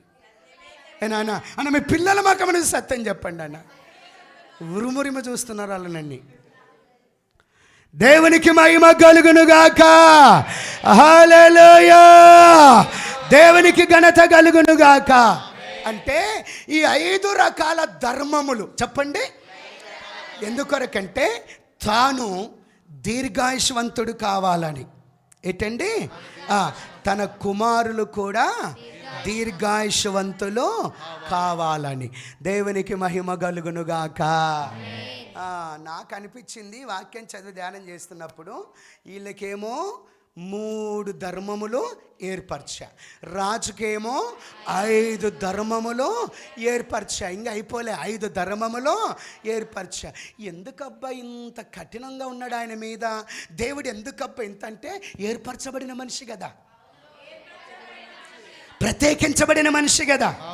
వాళ్ళ మీద చూపిస్తున్నాడు ఇంత కోపం, వాళ్ళకి చెప్తున్నాడా ఇన్ని ధర్మాలు, వాళ్ళకి చెప్తున్నాడా ఇంత కఠినమైన మాటలు. వాళ్ళు సాధారణమైన సంఘస్థులు, చర్చికి వస్తారు, వీలైతే కొంచెం సప్పట్లు కొడతారు, కొంచెం వీలైతే పాట పాడతారు, చిల్లరెత్తికి 5 రూపాయలు, రూపాయ, 2 రూపాయలు, 10 రూపాయలు, మహా అంటే 10 రూపాయలు కానికేసి వెళ్ళిపోతారు. వాళ్ళు ఏం కాదు. వాళ్ళు ఏం చెప్పండి? ఏర్పరచబడినవాడు, ప్రత్యేకించబడినవాడు, పిలవబడినవాడు, అందరికంటే హెచ్చైన స్థితిలోకి వచ్చినవాడు, అందరికంటే ప్రాముఖ్యమైన స్థాయిలోకి వచ్చినవాడు. అందుకొరకే ఈ రాజుకు ఏర్పరిచిన ధర్మములు చూడు ఎన్ని ఉన్నాయి. ఈ రాజుకు ఏర్పరిచిన వాళ్ళకేముంది? సింపుల్ ఉంది. ఏం చెప్పిండు? దేవుడు ఎవరిని ఏర్పరచుకుంటే వాళ్ళు రాజుగా పెట్టుకున్నాడు, ఎవరినన్నా ఏర్పరచుకున్నా ఆయన ఇష్టం, మాకు వచ్చింది ఏముంది, సప్పుడు కాకుండా ఉంటే అయిపోయాయి. అంతే కదా. ఎక్కడ తిరిగి మన వంశంలోనే ఏర్పరచుకున్నామన్నాడు. అదేం పెద్ద సంగతి ఏం కాదు. మనోళ్ళని ఎవరన్నా ఏర్పరచుకుంటాం, అన్నులను తెచ్చుకోవద్దు అన్నాడు. పెద్ద సంగతి అది. ఈయనకు చూడు ఎన్ని తిప్పులు ఉన్నాయి చూడు ఈయనకు. మాట్లాడాలండి, ఎన్ని తిప్పలు ఉన్నాయి. ఏంటంట? గుర్రములను ఎక్కువ, గుర్రముల మనుషులను మళ్ళా ఎక్కువ, స్త్రీలను ఆ విస్తార వెండి బంగారములో ఇస్తాను. ఇలాగా ఎన్ని ఉన్నాయి చూడండి మనిషికి. చెప్పండి. మీరు ఈరోజు కానీ ప్రార్థన గుంపులు చెప్తే, మేము ప్రార్థన గుంపులమైన మేము సంఘస్థలం అంతా ఒకటే అయ్యా, మమ్మల్ని వేరు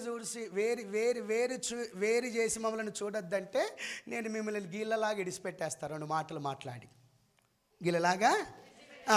సేవకులైన వారు, సేవకురాన్లైన వారు, మేము ఈ సంఘస్థులు అంతా ఒకటేనయ్యా, మేమందరం ఒకటే అనుకుంటే గీళ్ళలాగా 2 మాటలు చెప్పేసి ఇడిచిపెట్టేస్తాం.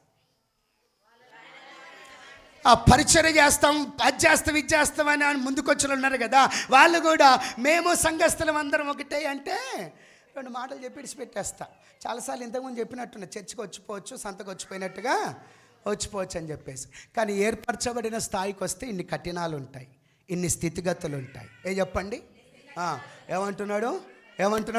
ఏయ్ ఏయ్ నువ్వు దీర్ఘాయుష్వంతుడు కావాలంటే, నీ కడుపున పుట్టిన పిల్లలు దీర్ఘాయుష్వంతులు కావాలంటే, నువ్వు ఎక్కువ కాలం బ్రతకాలంటే, నీ సంతానము ఎక్కువ కాలం బ్రతకాలంటే ఏంటంట? ఇట్లాంటి గ్రంథం ఒకటి రాసుకొని దగ్గర పెట్టుకొని జాగ్రత్తగా పెట్టుకోవాలి. ప్రతిదినము దీన్ని నువ్వు చదవాలా, నీ పిల్లలకి చదివించాలా. ప్రతిదినము నువ్వు ధ్యానించాలా, నీ పిల్లలకి ధ్యానింపజేయాలా. ప్రతిదినము నీవు అనుసరించాలా, నీ పిల్లలకు అనుసరం. వాళ్ళకి చెప్పని సంగతులన్నీ నేను చెప్తున్నాడు. ఎందుకు దేవుడు మాట్లాడారు.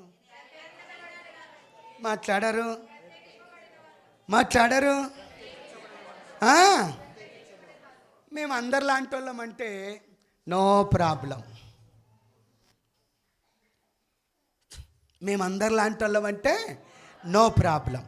ఇందాక మీ పిల్లలందరి కొరకు మనం ప్రార్థనలు చేసినాం. ఏంటి చెప్పండి?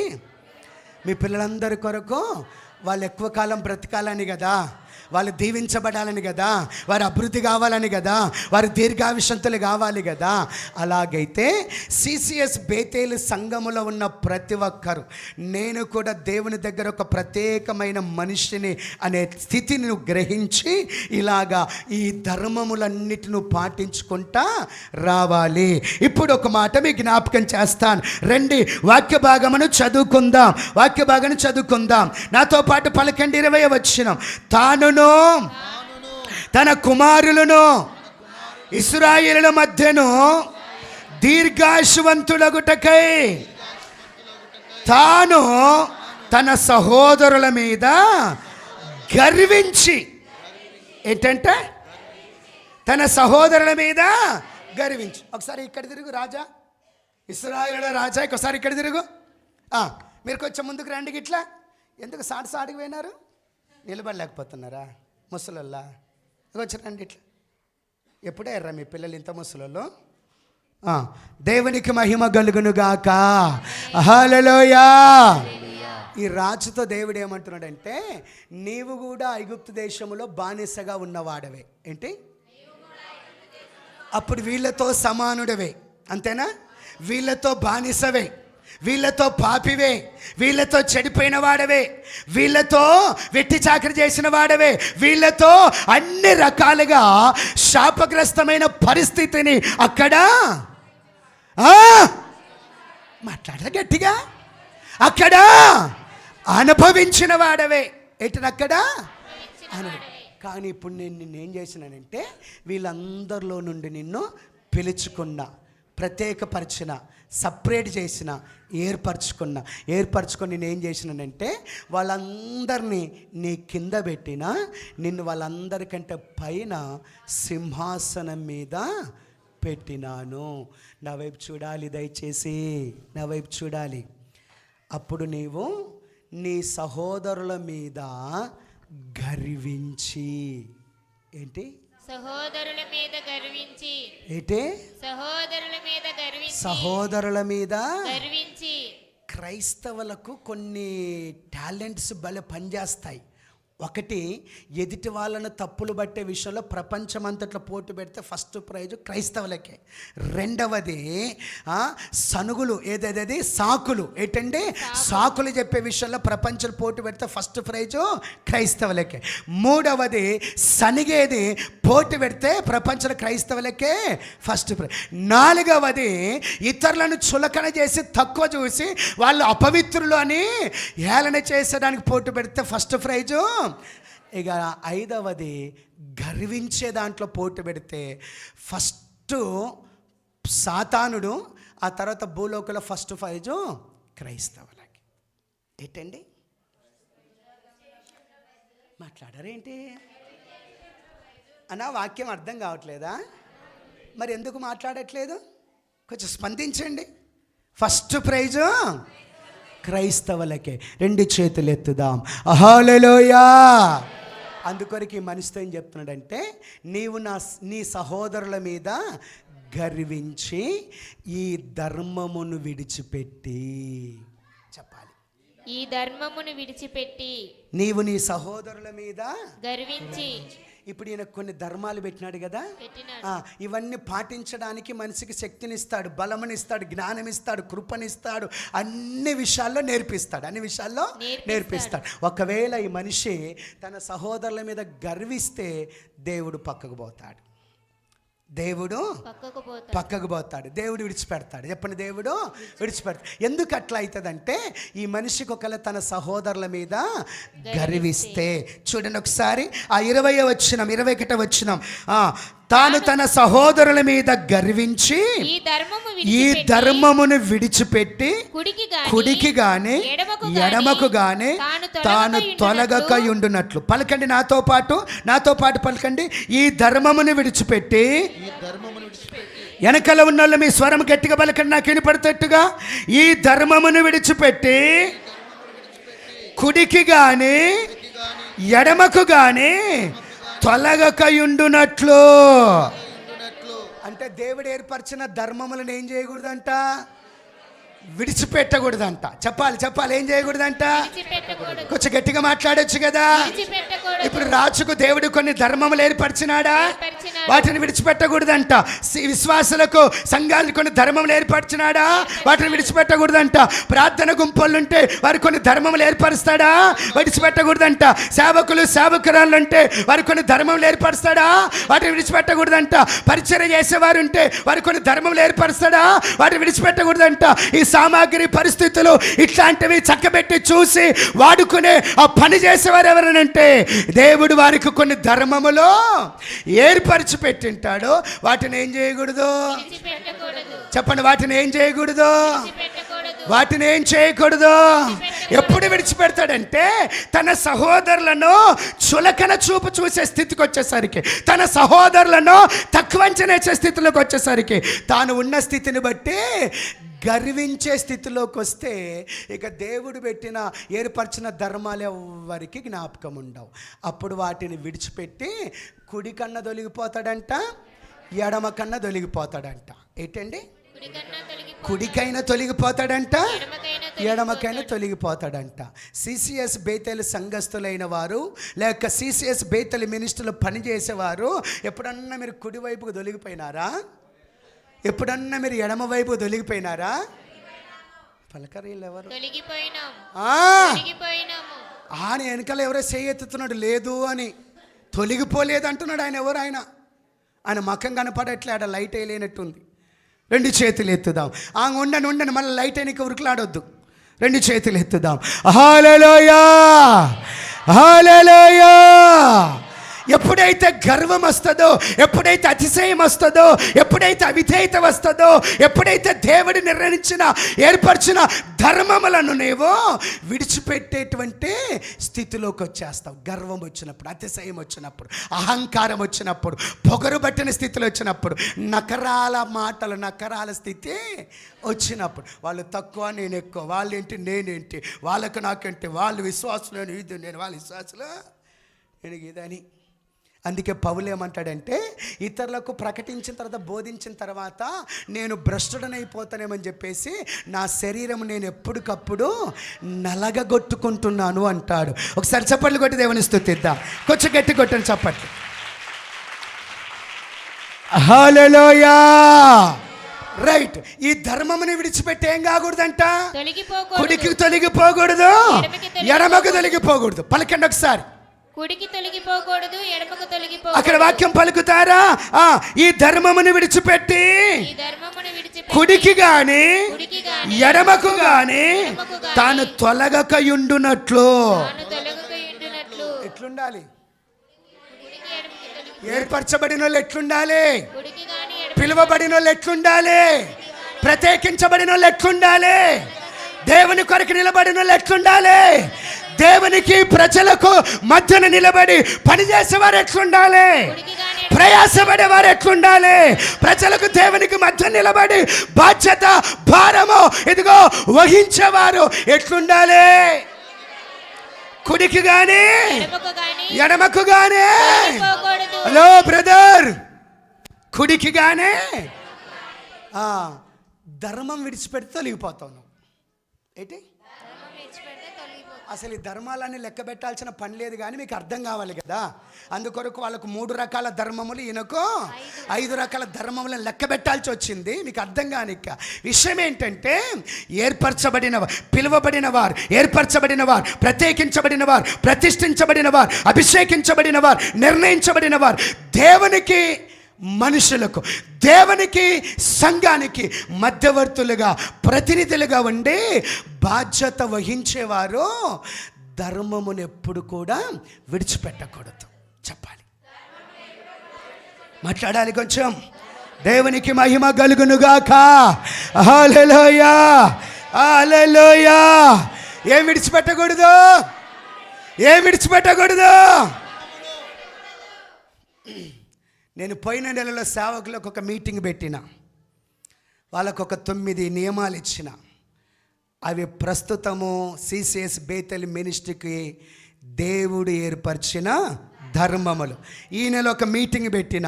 ఈ నెలనేనా మీటింగ్? ఈ నెల ఒక మీటింగ్ పెట్టిన. ఈ మీటింగ్ పెట్టి ఒక 7 విషయాలు చెప్పిన. ఏంటి చెప్పండి? 7 విషయాలు చెప్పిన. ఈ 7 విషయాలు దేవుడు సిసిఎస్ బేతెల్ మినిస్ట్రీలో ఏర్పరచబడిన వారి కొరకు, పనిచేసిన వారికి, ప్రతినిధులు ఉన్న వారి కొరకు దేవుడు ఏర్పరిచిన ధర్మములు. ఒకవేళ మీకు ఒక మాట చెప్తా నేను, ఆ ఏర్పరిచిన అవి ఉన్నాయి కదండి, అవి కానీ వాక్యానికి సరిగా లేకుంటే, వాక్యానికి అనుకూలంగా లేకుంటే, నా చెవు పట్టుకొని నా ముక్కుని మీ ముందర నేలకు రాస్తా. అది వ్యక్తిగతమైన విషయం కాదు, నీ ఆస్తి పాస్తులకు సంబంధించిన విషయం కాదు, లేకపోతే నీ సంపాదనకి సంబంధించిన విషయం కాదు. ఇందాక చెప్పినట్టుగా నీ వెండి బంగారాలు ఇస్తారు, వెండి బంగారానికి సంబంధించిన విషయం కాదు. అసలు మీ వెండి బంగారం నాకు ధూళితో సమానం. నా చిటికనేలు, నా కాలు చిటికనేలకు అంటుకున్న దుమ్ము కూడా సమానం కాదు మీ బంగారం. దేవునికి మహిమ కలుగునుగాక. హల్లెలూయా, హల్లెలూయా. ఏమి ఇశ్రాయేలు రాజా, ఏమన్నా అర్థమవుతుందా? దేవుడు ఏర్పరిచిన ధర్మాలు. యాడుంది ఈ పొడుగాటి చిన్నక్క, ఈ పెద్ద నెంబర్ ఇలాంటి చిన్నక్క యాడుంది? ఒకసారి చేయత్తక్క. ఏమన్నా అర్థమవుతుందక్క? యాడుంది ఆ పొట్టి పెద్దక్క? ఈడొక ఆడొక ఉంది. ఏమన్నా అర్థమవుతుందక్క? ఈ అక్క పొట్టక్కనేమో పెద్దక్క, ఈ అక్క నంబరాయ లాంటి పొడి అక్కనేమో చిన్నక్క. దేవుడు అట్లా ఏర్పరచుకున్నాడు. అది దేవుని ధర్మం. ఏంటక్క? అన్ని అది దేవుని ధర్మం. 2 చేతులు ఎత్తుదాం. హల్లెలూయా. దేవునికి మహిమ కలుగునుగాక, దేవునికి ఘనత కలుగునుగాక. రైట్. ఈ ధర్మమును నీవు విడిచిపెట్టకూడదు, ఈ ధర్మమును నీవు మర్చిపోకూడదు, ఈ ధర్మము దగ్గర నుంచి నీవు దూరము కాకూడదు. నీవంట తొలగిపోకూడదంట. చెప్పాలి, తొలగిపోకూడదు. కొంచెం మాట్లాడండి, పర్వాలేదు. తొలగిపోకూడదు. కొంచెం గట్టిగా చెప్పండి, పర్వాలేదు. తొలగిపోకూడదంట. పక్క మనిషే పట్టుకో, పక్క మనిషే పట్టుకో. నువ్వు ఇక్కడే ఉండు, నువ్వు రాజు కదా, నీకు సాటి ఎవరు? మీరు పట్టుకోండి. పక్క మనిషే పట్టుకోండి. పట్టుకున్నారా? హలో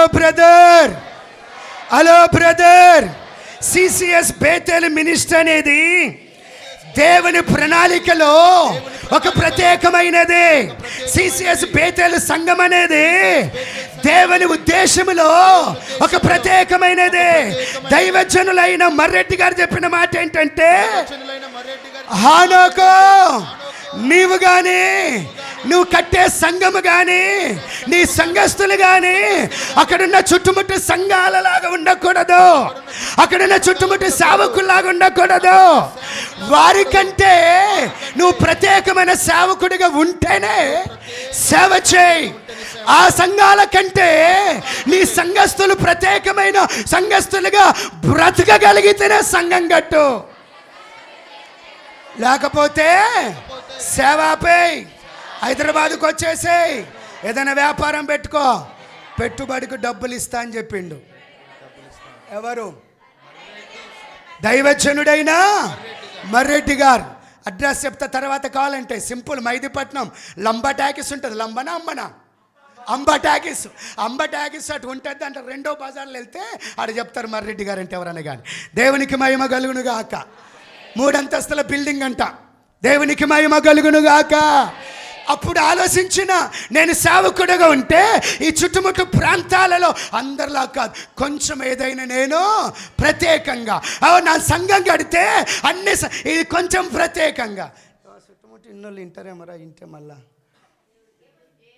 ఏం కదా. ఇంక మీరు నాకు అండ ఉంటే ఏం కాలేవా, ఇలా మీరు కానీ వారిపోతారేమో నన్ను ఇడిచిపెట్టని. వాళ్ళు ఇప్పుడే ఆలోచిస్తున్నారు, మొన్నటి నుంచి పోదామా ఉందామా అని ఆలోచిస్తున్నారు. వాళ్ళు భయం అవుతుంది. ఏసునాలు ఇక్కడ అంటారా, దేవుని నోటి మాటను దీవించును గాక. హల్లెలూయా. ప్రత్యేకించబడిన వారు, ప్రత్యేకించబడిన సేవకులు, ప్రత్యేకించబడిన సేవకురాళ్ళు, ప్రత్యేకించబడిన ప్రార్థన గుంపు వాళ్ళు, ప్రత్యేకించబడిన సంఘం, ప్రత్యేకించబడిన మినిస్ట్రీ. దేవునికి మహిమ కలుగును గాక. హల్లెలూయా, హల్లెలూయా. 2 చేతులు ఎత్తుదాం. హల్లెలూయా. చెప్పండి.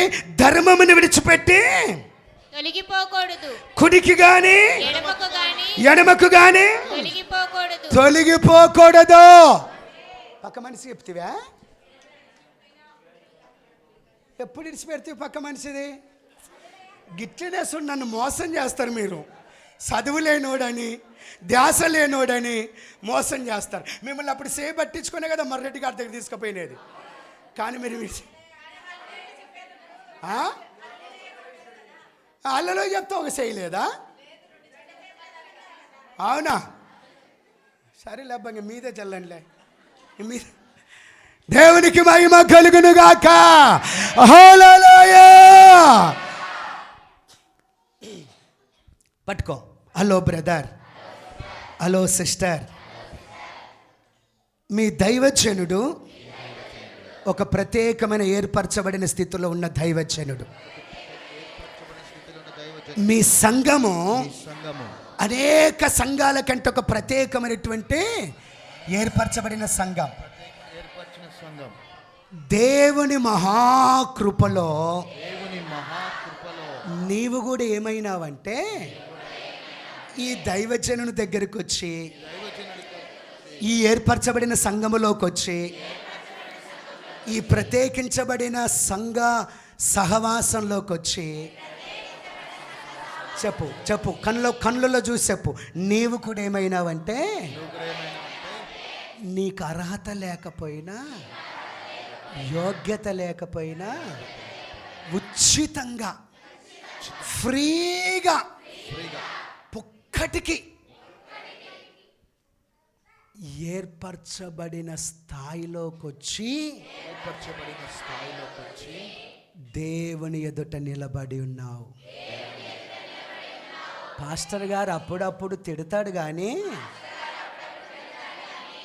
అసలు నీ స్థాయి ఏంటంటే నువ్వు ఏర్పరచబడిన స్థాయిలో ఉన్న మనిషివి. నీ ఊర్లో నీ స్థాయి కలిగిన వాళ్ళు ఎవరు లేరు. నీ వంశములో నీ స్థాయి కలిగిన వాళ్ళు ఎవరు లేరు. నీ కుటుంబంలో నీ స్థాయి కలిగిన వాళ్ళు ఎవరు లేరు. కాబట్టి ఏం చేస్తావంటే దేవుడు ఏర్పరిచిన ధర్మములను విడిచిపెట్టవద్దు. విడిచిపెడితే కుడికి తొలగిపోతావు, లేదా ఎడమకు తొలగిపోతావు. ఇంకెప్పుడు తొలగిపోతూనే ఉంటావు. నువ్వు తొలగిపోతే నేను చూడలేనబ్బా, నాకు చూడబుద్ధి కాదబ్బా నువ్వు తొలగిపోతే. ప్లీజ్ అబ్బా, దయచేసి అబ్బా.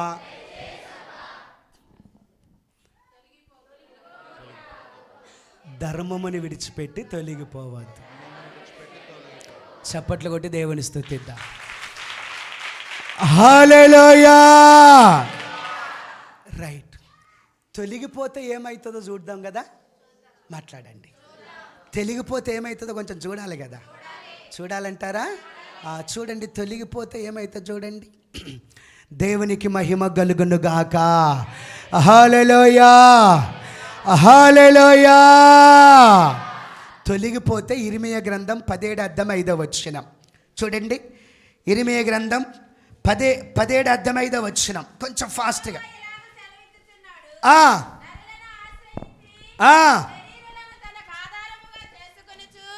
తన హృదయమును తన హృదయమును యెహోవా మీద నుండి తొలగించుకొనువాడు శాపగ్రస్తుడు. ఒకసారి యెహోషువ గ్రంథం పేజీ నంబర్ 195, యెహోషువ గ్రంథం 22వ అధ్యాయం 29వ వచనం. పలకండి నాతో పాటు. ఆయన మందిరము నెదుటనున్న మన దేవుడైన యెహోవా బలిపీఠము తప్ప దహన బలులకైనను నైవేద్యములకైనను బలులకైనను వేరొక బలిపీఠమును కట్టునట్లు నేడు యెహోవాను అనుసరింపక తొలగిపోయిన ఎడలనేమి, యెహోవా మీద ద్రోహము చేసిన ఎడలనేమి మేము శాపగ్రస్తులమగుదుముగాక. మేము శాపగ్రస్తులమగుదుముగాక. పలుకుతున్నారా? మీ పక్కన ఉన్న వాళ్ళు మీకు వినపడతట్టు పలుకుతున్నారా? మేము తొలగిపోయిన ఎడల, అక్కడ ఇక్కడ చూస్తే మేము తొలగిపోయిన ఎడల శాపగ్రస్తులం అవుదుముగాక అని ఒప్పుకుంటున్నారు వాళ్ళు. ఏంటి? ఈ 22వ అధ్యాయమే యెహోషువ గ్రంథం 22వ అధ్యాయం చూసినారు కదా మీరు. 22వ అధ్యాయం 21వ వచనం ఒకసారి చూడండి. రుబేనీయులను గాదీయులను మనసే అర్ధగోత్రపు వారును. ఏంటండి?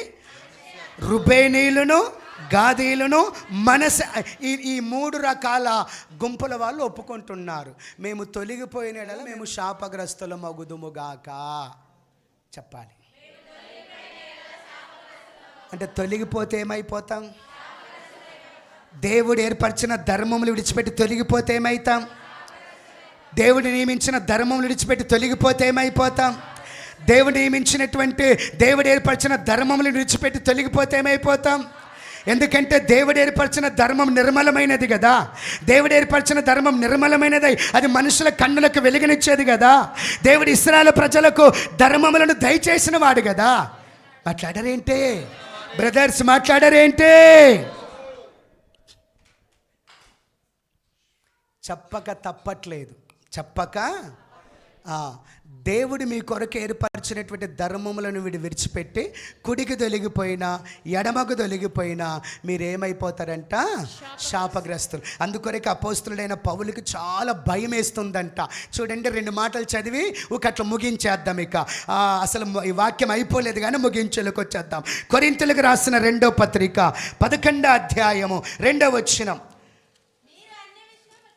2వ పత్రిక 11వ అధ్యాయం 2వ వచనం. దేవాసక్తితో బాగా వినాలి. మేము చదువుతాం ఇద్దరము, మీరు జాగ్రత్త వినండి. కొంచెం గట్టిగా చదవమ్మా. దేవాసక్తితో మీ ఎడల ఆసక్తి కలిగి ఉన్నాను. ఎందుకనగా పవిత్రురాలైన కన్యకనగా ఒక్కడే పురుషునికి అనగా క్రీస్తుకు మిమ్మల్ని సమర్పింపవలనని మిమ్మల్ని ప్రదానము చేసి తిని గాని. 3వ వచనం. సర్పము తన కుయుక్తి చేత హవ్వను మోసపరిచినట్లు. బాగా వినాలి. కొరింథీలో ఉన్న సంఘస్థులారా, సిసిఎస్ బేతెల్ మినిస్ట్రీ ప్రజలారా, సర్పము హవ్వను మోసపరిచినట్లుగా తన కుయుక్తి చేత మీ మనసులను చెరపబడి క్రీస్తు ఎడలనున్న సరళత నుండి పవిత్రత నుండి ఎట్లయినను తొలగిపోవునేమో అని భయపడుచున్నాను. నా వైపు చూడండి, కొంచెం నా వైపు చూడండి. ఇంకా అయిపోయింది. ఒక్క మాట చూపించి ముగించేస్తా. అర్ధాంతరంగా ముగించేస్తున్న మెసేజ్ని.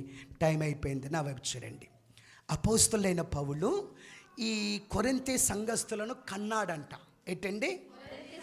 అపోస్తులుడైన పౌలు కొరింథీ సంఘస్థులను పెంచినాడంట. ఏంటి? అపోస్తులుడైన పౌలు కొరింథీ సంఘాన్ని పెళ్లి కుమార్తె కన్యకగా తయారు చేస్తున్నాడంట. సంఘాన్ని ఏం చేస్తున్నాడు? ఒక్కటే పురుషునికి అంటే క్రీస్తుకు ప్రదానం చేసిండంట. బాప్తీసం ఇచ్చినప్పుడు ఏం చేసిండంట? ఇప్పుడు ఆయన పెళ్లి కుమారుడికి వస్తాడంట. కన్యకగా తయారు చేసి పెళ్లికి తయారు చేసి ఆయనకు సమర్పించాలని, కన్యదానం చేయాలని, ఏం చేయాలని అని ఆలోచిస్తూ ఆశ కలిగి ఎదురు చూస్తూ ఉన్నాడంట. నా వైపు చూడు, నా వైపు చూడు, నా వైపు చూడు. ఆశ కలిగి ఎదురు చూస్తున్నాడు. ఎదురు చూస్తుంటే ఒక పక్క గుండె కొట్టుకుంటుందంట, దడబుట్టిందంట, కలవరం పుట్టిందంట.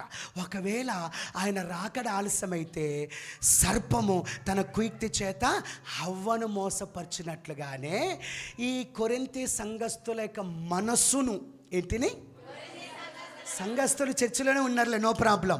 మనస్సును ఏంటి? క్రీస్తు ఎడలనున్న సరద నుండి తొలగిపోతుందేమో, అట్లా చేస్తాడేమో సాతానుడు. పవిత్రత నుండి తొలగిపోతుందేమో, తొలగిపోనేమని భయపడుతున్నాడు. నిజమైన సేవకునికి, ఆత్మల సంపాదకుడైన సేవకునికి, కొంతమందినైనా సరే పరలోకానికి చేర్చాలనుకున్న సేవకునికి ఈ విషయములో ఉన్నంత భయము ఇంకే విషయములో ఉండదు. ఏమైనా అర్థమవుతుందా? ఏమైనా అర్థమవుతుందా? ఎవరి కొరకు భయం? పౌలు కొరక? పాస్టర్ గారి కొరక? తన కొరక? తన కుటుంబం కొరక? ఎవరి కొరకు? ఎవరు సంఘము? ఎవరు మీరందరూ? మీరందరూ ఎవరు? నా వెనక పుట్టినోళ్ళ? నా ముందర పుట్టినోళ్ళ? మా చిన్నాయన పిల్లలా? మా మేనత్త పిల్లలా? ఎవరు మీరు? అసలు మీరు ఎవరు? మీ కొరకు నేను ఎందుకు భయపడాను? నా భక్తి నాకు సరిపోదా పరలోకం పోనిక్కే? నా ప్రార్థన నాకు సరిపోదా పరలోకం పోనిక్కే? నా విశ్వాసం నాకు సరిపోదా పరలోకం పోనిక్కే? నా ఆత్మీయత నాకు పరలోకం సరిపోదా? నాకు ఇచ్చిన దేవుని క్షమాపణ నేను పరలోకం పడడానికి కదా నాకు పనికిరాదా? యేసయ్య నా కొరకు ప్రాణం పెట్టి రక్తం గార్చి కల్వరి సిలువలో ఒక బలి పశువులాగా బలియాగమైపోయి తన రక్తం దగ్గర తీసుకొచ్చి, తన సిలువ కిందకి తీసుకొచ్చి తన రక్తంతో నన్ను కప్పిపెట్టినాడు కదా, నా పాపం కడిగేసింది కదా. నా మటుకు నాకు సరిపోదా? మరి నువ్వెవరు నీ గురించి నేను భయపడ్డానికి? నీవెవరు నీ గురించి నేను భయపడ్డానికి? మా చిన్న తాత కొడుకు బిడ్డవా? మరెవరు? మా అమ్మమ్మకు చెల్లెలు బిడ్డవా? మరెవరు? ఎవరు? ఎటు తిమోతి? ఎవరు? మా తాతగారికి మేనమామ కొడుకవా? మరి ఎవరు? ఎవరు నువ్వు? Who are you? Who are you? నువ్వెవరు? ఎవరన్నా నువ్వెవరు? అన్నా ఆ మెట్ల దగ్గర నిన్ను అడుగుతాను, ఎవరు నువ్వెవరు? ఇంతకు ఏంటి పెన్ను నోట్లో పెట్టుకున్నాను, నీవెవరు? తీస్తువే అంటే నాకు నీ పేరు రాదానే? ఓ రూతమ్మ భర్త, ఎవరు నువ్వు? ఎవరు నువ్వు? నీ కొరకు నేను ఎందుకు భయపడాలా? నీ కొరకు నేను ఎందుకు టెన్షన్ పడాలా? నీ కొరకు నేను ఎందుకు ప్రయాస? ఎవరు నువ్వు? అది సంఘం. నువ్వు ఎవరు చెప్పు నాకు. అతి తెలివి ఉపయోగించద్దు. ఎవరు నువ్వు?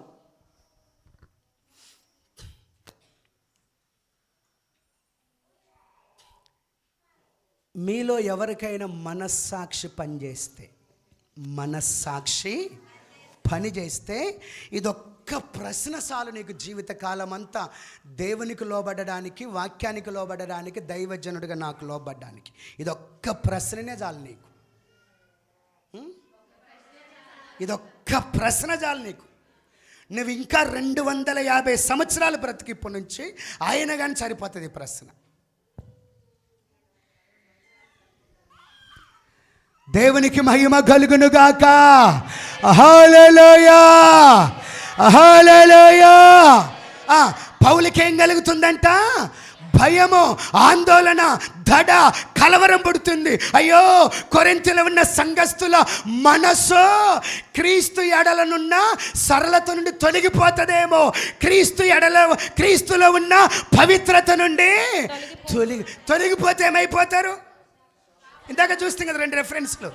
తొలగిపోతే ఏమైపోతారు? తొలగిపోతే ఏమైపోతారు? అది పౌలు భయం. శాపగ్రస్తులు అవుతారన్నా భయం, క్రీస్తుని చేరుకోలేరన్నా భయం. ఇన్ని రోజులు మీ కొరకు కలలు కానీ ప్రయాసపడి పేగులు అరిసిపోయేటట్టుగా తెగిపోయేటట్టుగా అరిసి ఉపవాసాలు చేసి జాగారాలు చేసి మీ తోక పట్టుకొని మీ ఇంటి చుట్టూ తిరిగి మీ చుట్టూ తిరిగి మిమ్మల్ని తీసుకొచ్చి ఇంత స్థితిలో నిలబెట్టినాం కదా. ఈ నిలబెట్టిన తర్వాత నీవు ఆయనను చేరుకోకపోతే, ఆయన రాజ్యము చేరుకోకపోతే, ఆయన సన్నిధి చేరుకోకపోతే, ఆయన రాకడ సమయంలో ఆయన నీవు చేరుకోకపోతే నీ గతి శాపగ్రస్తమైన స్థితి అయిపోతుందని, ఇక నువ్వు నరకానికి తప్ప దేనికి పనికి రావని భయం. ఏంటండి? భయం. అర్థమవుతుందా? ఈ భయములోనే 2 మాటలు తిట్టినట్టున్నా, ఈ భయములోనే 2 మాటలు కుట్టినట్టున్నా, ఏదో ఒకటి. ఎవరు అంటే ఇప్పుడు దాకా నువ్వెవరు అడుగుతాయి కదా, ఇప్పుడు మీరు అనుకుంటున్నామో మమ్మల్ని తిట్టనిక నువ్వెవడు అని. అందుకొరకే ఏమంటలేనట్టున్నారు. అనుకోకపోతే జవాబిస్తుంట్రీ. అట్లనే అనుకుంటున్నారు కదా నువ్వు మీ అక్క, అట్లనే అనుకుంటారు కదా నువ్వు మీ చెల్లెలి.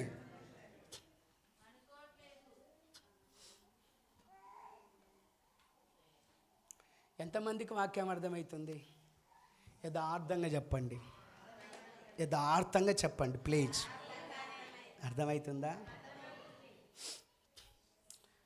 చాలా పిరికొన్ని, నేను చాలా పిరికొన్ని. మిమ్మల్ని చూసినప్పుడల్లా భయం, మీరు గుర్తుకొచ్చినప్పుడల్లా భయం, మీరు మనసులోకి వచ్చినప్పుడల్లా భయం. మధ్యరాత్రి 1:30కి మేలుకొచ్చి మీరు గుర్తుకొస్తే నిద్ర రాకుండా భయపడి లేసుకొస్తుంటారు. పాస్టమ్మ పొద్దునే లేచినప్పుడు చెప్తుంది, బక్క కన్నా చిన్న పాస్టమ్మ కన్నా, డాడీ ఈరోజు పడుకోలే, డాడీ ఒకటే వేసుకొస్తుంటని చెప్పేది వాళ్ళకి చెప్తుంది. నా భయం ఏమో పాస్టమ్మకి అర్థం కావట్లే. భయం ఇది. భయం ఉన్నోనికి నిద్ర వస్తుందా అన్న? చెప్పండి అన్న ప్లీజ్ అన్న. ఆందోళన ఉన్నోనికి నిద్ర వస్తుందా? భయం ఉన్నోనికి నిద్ర వస్తుందా? దడ ఉన్నోనికి నిద్ర వస్తుందా? చాలా పిరుకొని నేను ఈ భయం అంటుకుంది నన్ను. దేవునికి మహిమ కలుగును గాక. ఈ సంగతులు మీకు అర్థమైతే ఎంత బాగుండునో, ఈ సత్యాలు మీకు అర్థమైతే ఎంత బాగుండునో, ఈ ధర్మం మీకు అర్థమైతే ఎంత బాగుండునో, ఈ ధర్మం యొక్క విలువ మీకు అర్థమైతే ఎంత బాగుండునో. ఎవడు తొలగిపోతాడంటే ధర్మములను విడిచిపెట్టిన వాడు రాజైన ఇజ్కియా ఏం చేస్తున్నాడు? ధర్మమంతటి ప్రకారము ఆరంభించిన ప్రతి పని హృదయపూర్వకంగా చేసి ఏమవుతున్నాడు? వర్ధిల్లుతున్నాడు. ధర్మాన్ని విడిచిపెట్టినోడు ఏమవుతాడు? ధర్మం విడిచిపెట్టి తొలగిపోయిన వాళ్ళు ఏమైపోతారు? అందుకొరకే తన కొడుకైన తన ఆత్మీయ కుమారుడైన తీతుకు పౌలు ఇట్లా అంటాడు. ఆ మాట చదువుకొని ముగించేద్దాం. తీతు పత్రిక 1వ అధ్యాయము 14వ వచనం. ఎవరైనా ఒకరు గట్టిగా చదువుతారా? లేకపోతే నాతో పాటు పలకండి. తీతు పత్రిక 1వ అధ్యాయము 13వ వచనం. ఈ సాక్ష్యము నిజమే. వెనక ఉన్న స్వరము నాకు వినపడతట్టు గట్టిగా అరవండి చూద్దాం. ఈ సాక్ష్యము నిజమే. ఈ హేతువు చేత వారు యూదుల కల్పన కథలను సత్యము నుండి తొలగిపోవునట్టి మనుషుల కట్టడలను లక్ష్య పెట్టక. ఏంటంట? యూదుల కల్పన కథలు సత్యము నుండి తొలగిపోవునట్టి. ఉందా మీ బైబిల్లో? హలో, మీ బైబిల్లో ఉందా? సత్యము నుండి తొలగిపోవునట్టి మనుషుల కట్టడలను లక్ష్య పెట్టక. అంటే కొంతమంది మనుషుల కట్టడలు, మనుషుల పద్ధతులు ఉంటాయి కదా, అవి ఏం చేస్తారంటే నిన్ను సత్యము నుండి తొలగిస్తాయి. మీ చుట్టాల పద్ధతులన్నీ ఇట్లనే ఉంటాయి 100%. మీ రక్త సంబంధికుల పద్ధతులన్నీ ఇట్లే ఉంటాయి 100%. కొంచెం కోపం రావచ్చు మీకు. కన్నబిడ్డని విడిచిపెట్టుకుంటామా? తోడబుట్టిన చెల్లెలు విడిచిపెట్టుకుంటామా? తోడబుట్టిన అన్న విడిచిపెట్టుకుంటామా? రక్తాన్ని విడిచిపెట్టు. నేను విడిచిపెట్టమని చెప్పట్లే. నీకు అంత ప్రేమ ఉంటే నెలకు 1,00,000 రూపాయలు ఇచ్చేయి, నాకేం ఇబ్బంది లేదు. నెలకు 1,00,000 రూపాయలు ఇచ్చేసి వాళ్ళ కుటుంబం అంతా పోషించేసాయి. సరిపోతుంది కదా? సరిపోతుంది కదా? కానీ వాళ్ళ కట్టడలు, వాళ్ళ పద్ధతులు, వారి విషయాలు, వారి సంగతులు, ఆ పరిస్థితులు ఏం చేస్తాయంటే నిన్ను సత్యము నుండి తొలగింపజేస్తాయి. సత్యము నుండి తొలగిపోయేటట్టు చేస్తాయి. అది నేను గ్రహించమని చెప్తున్నా. నేను సాధారణంగా అక్కజల్లకు పండగలకు బట్టలు పెడతారు కదా. నేను ఉద్యోగం చేస్తున్నప్పుడు ప్రతి క్రిస్మస్ పండగకు మా చెల్లెలకి బట్టలు పెట్టేవాడిని. సేవకు వచ్చిన తర్వాత బంద్ చేసిన. మా చెల్లెలు చాలా జ్ఞానవంతురాలు. ఆ దినం నుంచి ఈ దినం వరకు మళ్ళీ ఒక్కసారి కూడా ₹1 నా దగ్గర ఆశించలే. నాకు చాలా సంతోషం అనిపిస్తుంది ఈ విషయంలో. ఇన్ని రోజులు పెట్టిండు కానీ ఇప్పుడు మర్చిపోయిండు నన్ను అంటే అన్నాళ్ళు కదా. అట్లాగా మీరు అక్కజల్లకు ఇట్లా పండగకు బట్టలు పెడతారు కదా. నేనేమంటున్నానంటే నెలకు ఒకసారి కూడా పెట్టండి, నాకేమి ఇబ్బంది లేదు. మీ భార్యలను ఇబ్బంది చేస్తే నేను చెప్తా వాళ్ళకు, హలో అన్నా, ఓ అన్నా, మీ భార్యలు ఏమైనా ఇబ్బంది చేస్తే నేను చెప్తా, ఇబ్బంది చేయకండి రా, అది మంచిది కాదు, వాక్యం ఇట్లా అని చెప్తా నేను. వాళ్ళు కూడా మానేస్తారు. కానీ వాళ్ళ కట్టడలు, వాళ్ళ పద్ధతులు, వాళ్ళ ఆచారాలు, వాళ్ళ విషయాలు, వాళ్ళ లోక సంబంధమైన స్థితిగతులు, వాళ్ళమ్మడి నువ్వు తోక పట్టుకొని తిరుగుతుంటే ఏమైందంటే ఏం జరగదు, సత్యము నుండి తొలగిపోతావు. తొలగిపోయినోడు ఏమవుతాడు? తొలగిపోయిన కుటుంబం ఏమవుతుంది? తొలగిపోయిన వంశం ఏమవుతుంది? తొలగిపోయిన మనిషి ఏమవుతాడు? మీ చెల్లెలకి అది బహుమానం. మీ శాపం బహుమానం ఇస్తారా తర్వాత? అప్పుడు మీ చెల్లెలకో మీ అక్కకో మీ ఎవరికి అర్థమవుతుంది. ఆ నరకం దగ్గర పోయి అవతల వాళ్ళు యువతల నిరుగుకొని ఎంత ఏడిసినా ఏం ప్రయోజనమో రాదు. కాబట్టి అది కొంచెం జాగ్రత్త, మనుషుల కట్టడలో జాగ్రత్త. ఒక్క మాట ఇక్కడ మీకు చెప్పాలి, ప్రార్థనలోకి వెళ్ళిపోదాం. చూడండి, ఒక్కసారి పలకండి నాతో పాటు పలకండి. ఏంటది? సత్యము నుండి తొలగిపోవునట్టి మనుషుల కట్టడలను లక్ష్య పెట్టక విశ్వాస విషయమున స్వస్థులగు నిమిత్తము వారిని కఠినముగా గద్దింపుము.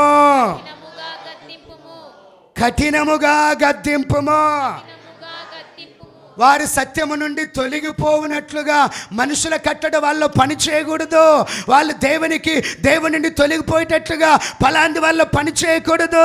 వాళ్ళు దేవుడు నిర్ణయించిన ధర్మం తొలగిపోయేటట్టుగా వారిలో ఫలానిది యూదుల కల్పనా కథలు పని చేయకూడదు. స్పష్టంగా ఉంది. ఏంటంట? యూదుల కల్పన కథలు స్పష్టంగా ఉంది. అంటే ఇవన్నీ సత్యము నుండి మనుషులు ఏం చేస్తాయి? నా వైపు చేయండి. అవి వాళ్ళలో పని చేయకుండా వాళ్ళు స్వస్థ చిత్తులగునట్లు విశ్వాస విషయముల వాళ్ళు స్వస్థులగునట్లు. ఏంట భాష అది? విశ్వాస విషయములో స్వస్థులగునట్లు కదా. వాళ్ళను కఠినముగా గద్దింపుము. ఏం చేయాలి? ఎవరిని గద్దించాలి? సంఘస్థులను. ఎవరు గద్దించాలి? తీతు గద్దించాలి. ఎవరు చెప్తున్నారు గద్దించమని? పౌలు చెప్తున్నారు. ఏం చెప్పండి? ఏమని? ఎట్లా? గమాట పలకండి, అయిపోయిందిగా. అది అంత దూరం పోయింది. ఎప్పుడు పోయింది? నేను చూసినప్పుడు 8 నిమిషాల కన్నా ఇప్పుడు 22కి అడిగిపోయింది అది. నా వైపు చూడండి. కఠినముగా గద్దింపుము చెప్పాలి. అపోస్తులుడైన పౌలు తీతుతో చెప్పుతున్న మాట, సంఘస్థులు సత్యము నుండి తొలగిపోకుండా ఉండాలి కాబట్టి, సంఘస్థులు దేవుని నుండి తొలగిపోకుండా ఉండాలి కాబట్టి, సంఘస్థులు దేవుడు ఏర్పరిచిన ధర్మము నుండి తొలగిపోకుండా ఉండాలి కాబట్టి వారిని కఠినముగా గద్దింపుము. ఎట్లా గద్దించాలంట? అంత చిన్నగా చెప్తే ఎట్లా అన్నా కొంచెం చెప్పండి అన్నా, కొంచెం చెప్పండి అక్క. హానోకు పాస్టర్ గారు ఫస్ట్ బాగుండేనంట.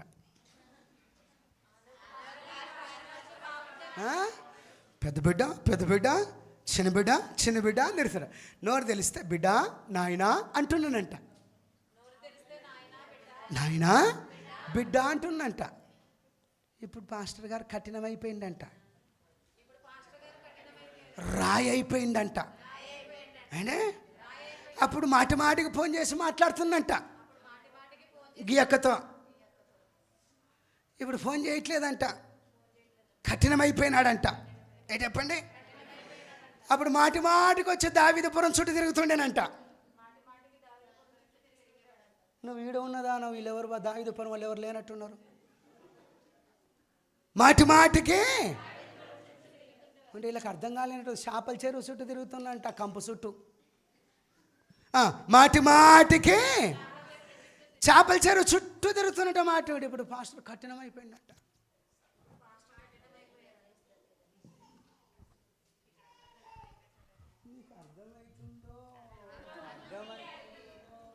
నాకేమీ అయితలేదు.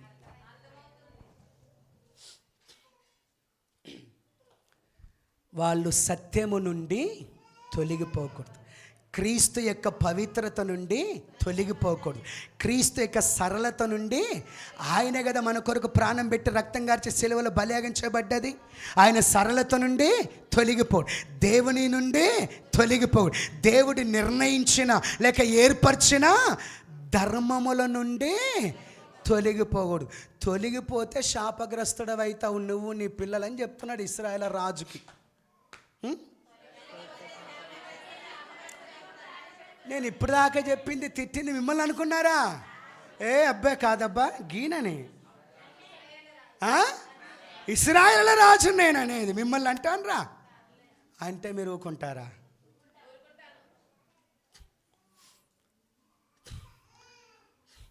ఏర్పరచబడిన మనిషితోనే ఇంత కఠినంగా మాట్లాడతాడు, ఏర్పరచబడిన మనిషితో ఇంత కఠినంగా గద్దిస్తాడు, ఏర్పరచబడిన వారి పట్ల ఇంత కఠినంగా ఉంటాడు, ఏర్పరచబడిన పట్ల ఇంత కఠినత్వము చూపిస్తాడు. ఎందుకంటే తొలగిపోతే శాపగ్రస్తుడు అయిపోతాం, తొలగిపోతే శాపగ్రస్తులు అయిపోతారు, తొలగిపోతే శాపగ్రస్తమైన కుటుంబాలు అయిపోతాయి, తొలగిపోతే శాపగ్రస్తమైన జీవితాలు అయిపోతాయి, తొలగిపోతే శాపగ్రస్తమైనటువంటి వంశాలు అయిపోతాయి, తొలగిపోతే శాపగ్రస్తమైన సంఘం అయిపోతుంది. ఒక 7-8 సంవత్సరాల కిందట ఆల్నైట్కి ఒక పాస్టర్ గారు వచ్చిండే, ఈ అన్నమ్మకు బాగా గుర్తు. ఆ పాస్టర్ గారు వాక్యం చెప్పుకుంటే ఏమన్నాడంటే, కొంతమంది ఉంటారు సంఘములో, వాడు ఎందుకు పనికిరాడు కానీ సంఘములో అది ఇది డూమ్డామ్ చేస్తాడు. ఎర్రవల్లి చౌరస్తాలు వాడిని నిలబెట్టి వాడి నెత్తి మీద రూపాయి పెడితే ₹1 కూడా వాడు చల్లడు, ఈడ వచ్చి డూమ్డామ్. అట్లాంటి వాళ్ళు ఉంటారు చాలా సంఘములో. ఈ సంఘంలో ఎట్లనో చెప్పినారు, గుర్తుందా అక్క? ఏమక్క? రుతమ్మక్క గుర్తుందా? ఆయన పేరు ఐజక్ న్యూటన్, షాద్నగర్లో ఉంటాడు ఆయన. ఆయన ఈ మన చర్చికి ఆల్నైట్కి వస్తుంటే అక్కడ బోర్డు చూసినాడంట. ఏం చూసినాడు? CCS బేతేలు ప్రార్థన మందిరం అన్నారు. అది చదివి ఆయన ఏం చెప్పిండంటే, ఇది బేతేలు సంగమా లేకపోతే బేతాలు సంగమా అని తెలుసుకుందామని వచ్చినానని అన్నాడు ఆయన. ఈ మాట గుర్తుందా? ఈ మాట గుర్తుందా? ఇది బేతేలు సంగమా లేక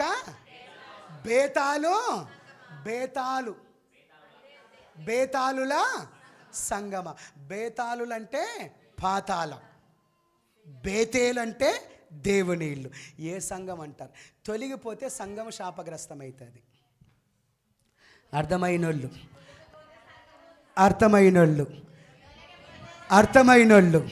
నేను దేవుని నుండి తొలగిపోకుండగా, దేవుడు ఏర్పరిచిన ధర్మాల నుండి తొలగిపోకుండగా, క్రీస్తు నుండి తొలగిపోకుండగా, క్రీస్తు సరళత నుండి తొలగిపోకుండగా, క్రీస్తు పవిత్రం తొలగిపోకుండగా, ఇంకో మాట ఏదో మాట, అది సత్యము నుండి తొలగిపోకుండగా నిలబడే కృప నాకు కావాలయ్యా అనేవారు ఎవరైనా లేచి నిలబడండి.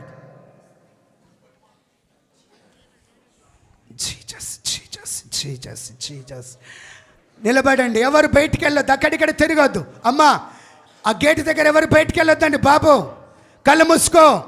దేవుడు నిన్ను దర్శించే సమయం ఇది, నిన్ను తాకే సమయం ఇది.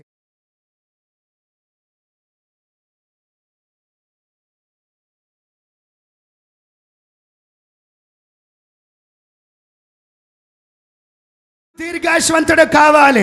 నీ పిల్లలు ఆశీర్వాదకరంగా ఉండాలి. నీవు ఆశీర్వాదకరంగా ఉండాలి. నీవు కానీ నీ పిల్లలు కానీ శాపగ్రస్తులు కాకుండా ఉండాలంటే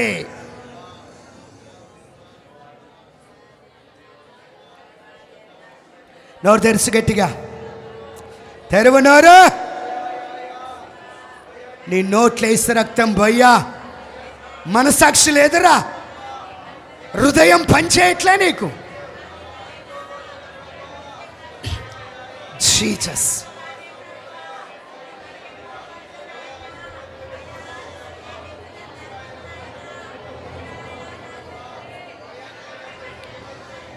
ఫాదర్, అయ్యా అయ్యా అయ్యా అయ్యా అయ్యా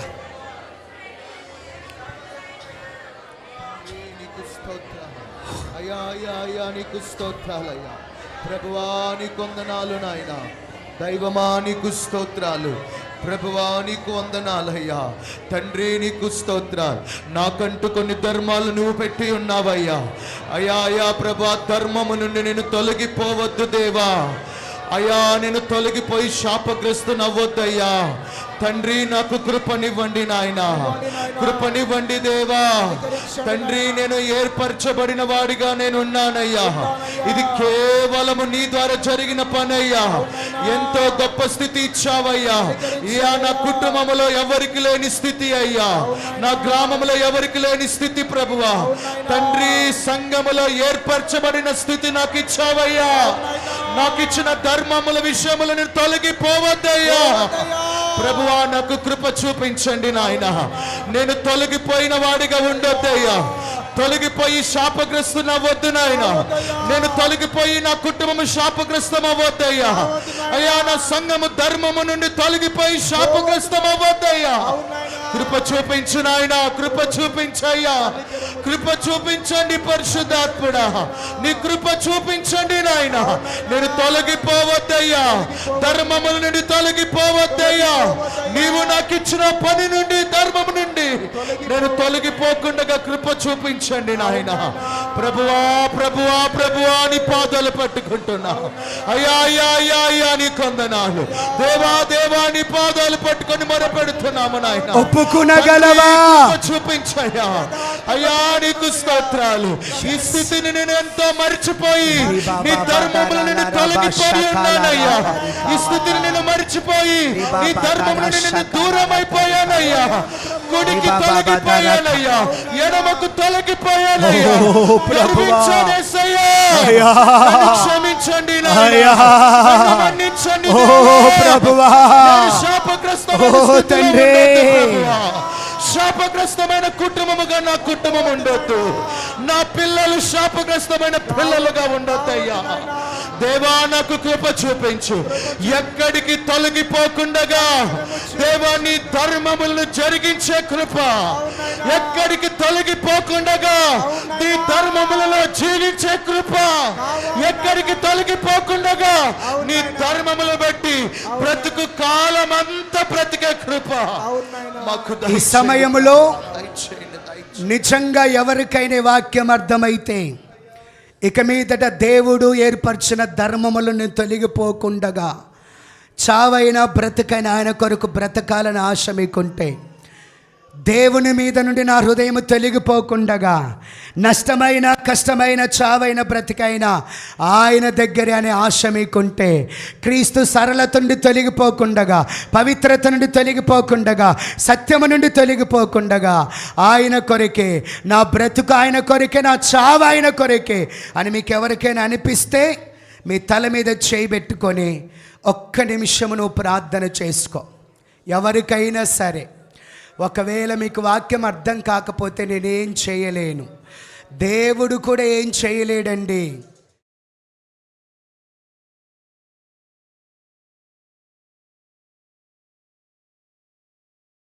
ఆ బాగలేని మనిషి మీద ఆయన భార్య వెళ్ళి చేయబెట్టమని చెప్పండి. సుదర్శనం మీద నీవు వెళ్ళి చేయబెట్టు, ఆయన మీద చేయబెట్టు, భార్య వెళ్ళి చేయబెడతాది. ఒక చెయ్యి నీ తల మీద, ఒక చెయ్యి నీ భర్త తల మీద.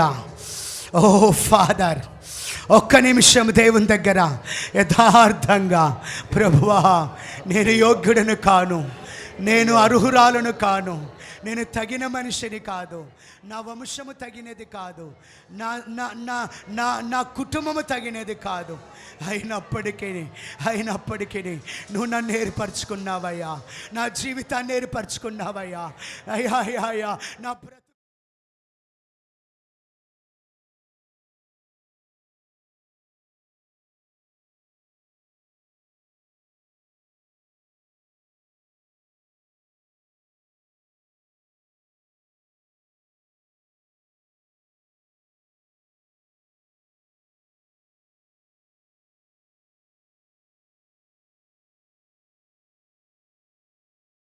స్థితిలో ఉన్నా ఇప్పుడు దేవుడు నిన్ను దీవించే సమయం.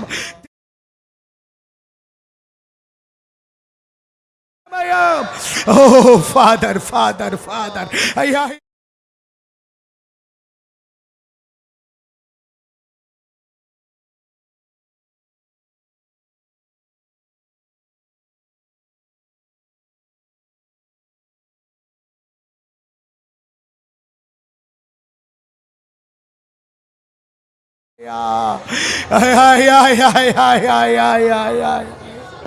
ఓ ప్రభువా, నేను దీర్ఘాయుష్మంతుడును కావాలి, నా పిల్లలు దీర్ఘాయుష్మంతులు కావాలి, నేను ఆశీర్వాదకరంగా ఉండాలి, నా పిల్లలు పిల్లల పిల్లల పిల్లల పిల్లలు ఆశీర్వాదకరముగా ఉండాలి నాయనా.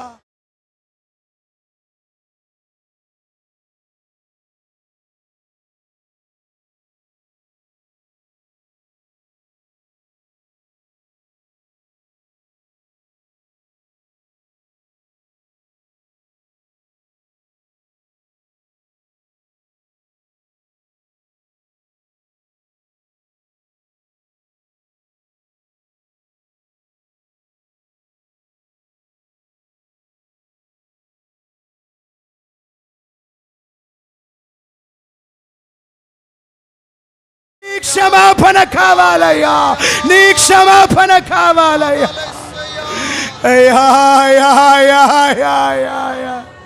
ఇది నా పిల్లల కొరకు ప్రార్థన.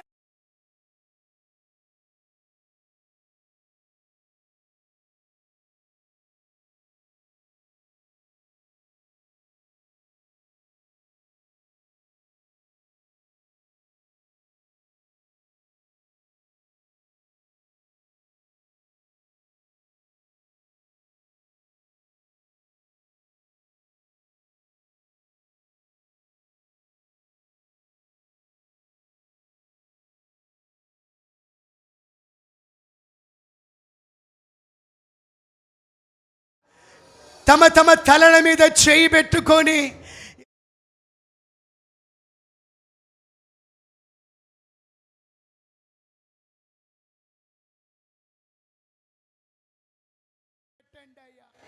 ఇప్పుడే మీ గాయపడిన హస్తము పెట్టండి నాయన, ఇప్పుడే మీ రక్త ప్రోక్షణ జరిగించండి అయ్యా.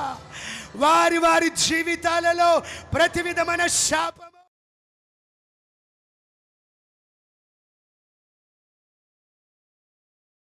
వారి వారి శరీరాలలో ప్రతి విధమైన శాపము యేసుక్రీస్తు శిలువ రక్తములో కడిగివేయబడునుగాక, కడిగివేయబడునుగాక. వారి వారి రోగములు వ్యాధులు యేసుక్రీస్తు నామములో నిర్మూలపరచబడును, పరిశుద్ధాత్మ అగ్ని చేత దహించివేయబడును. ఆత్మదేవా రండి నాయన.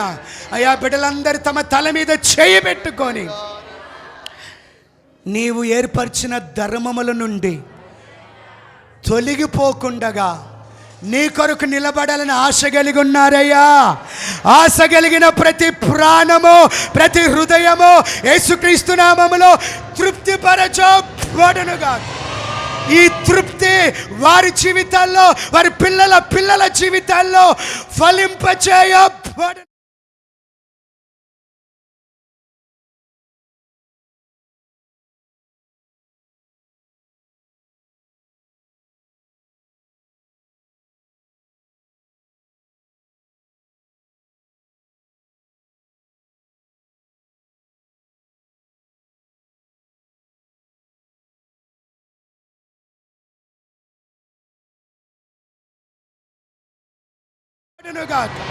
ఆశీర్వదించబడునుగాక. ఇచ్చికియా నాయన ధర్మమంతటి యందు ప్రారంభించిన ప్రతి పని హృదయపూర్వకంగా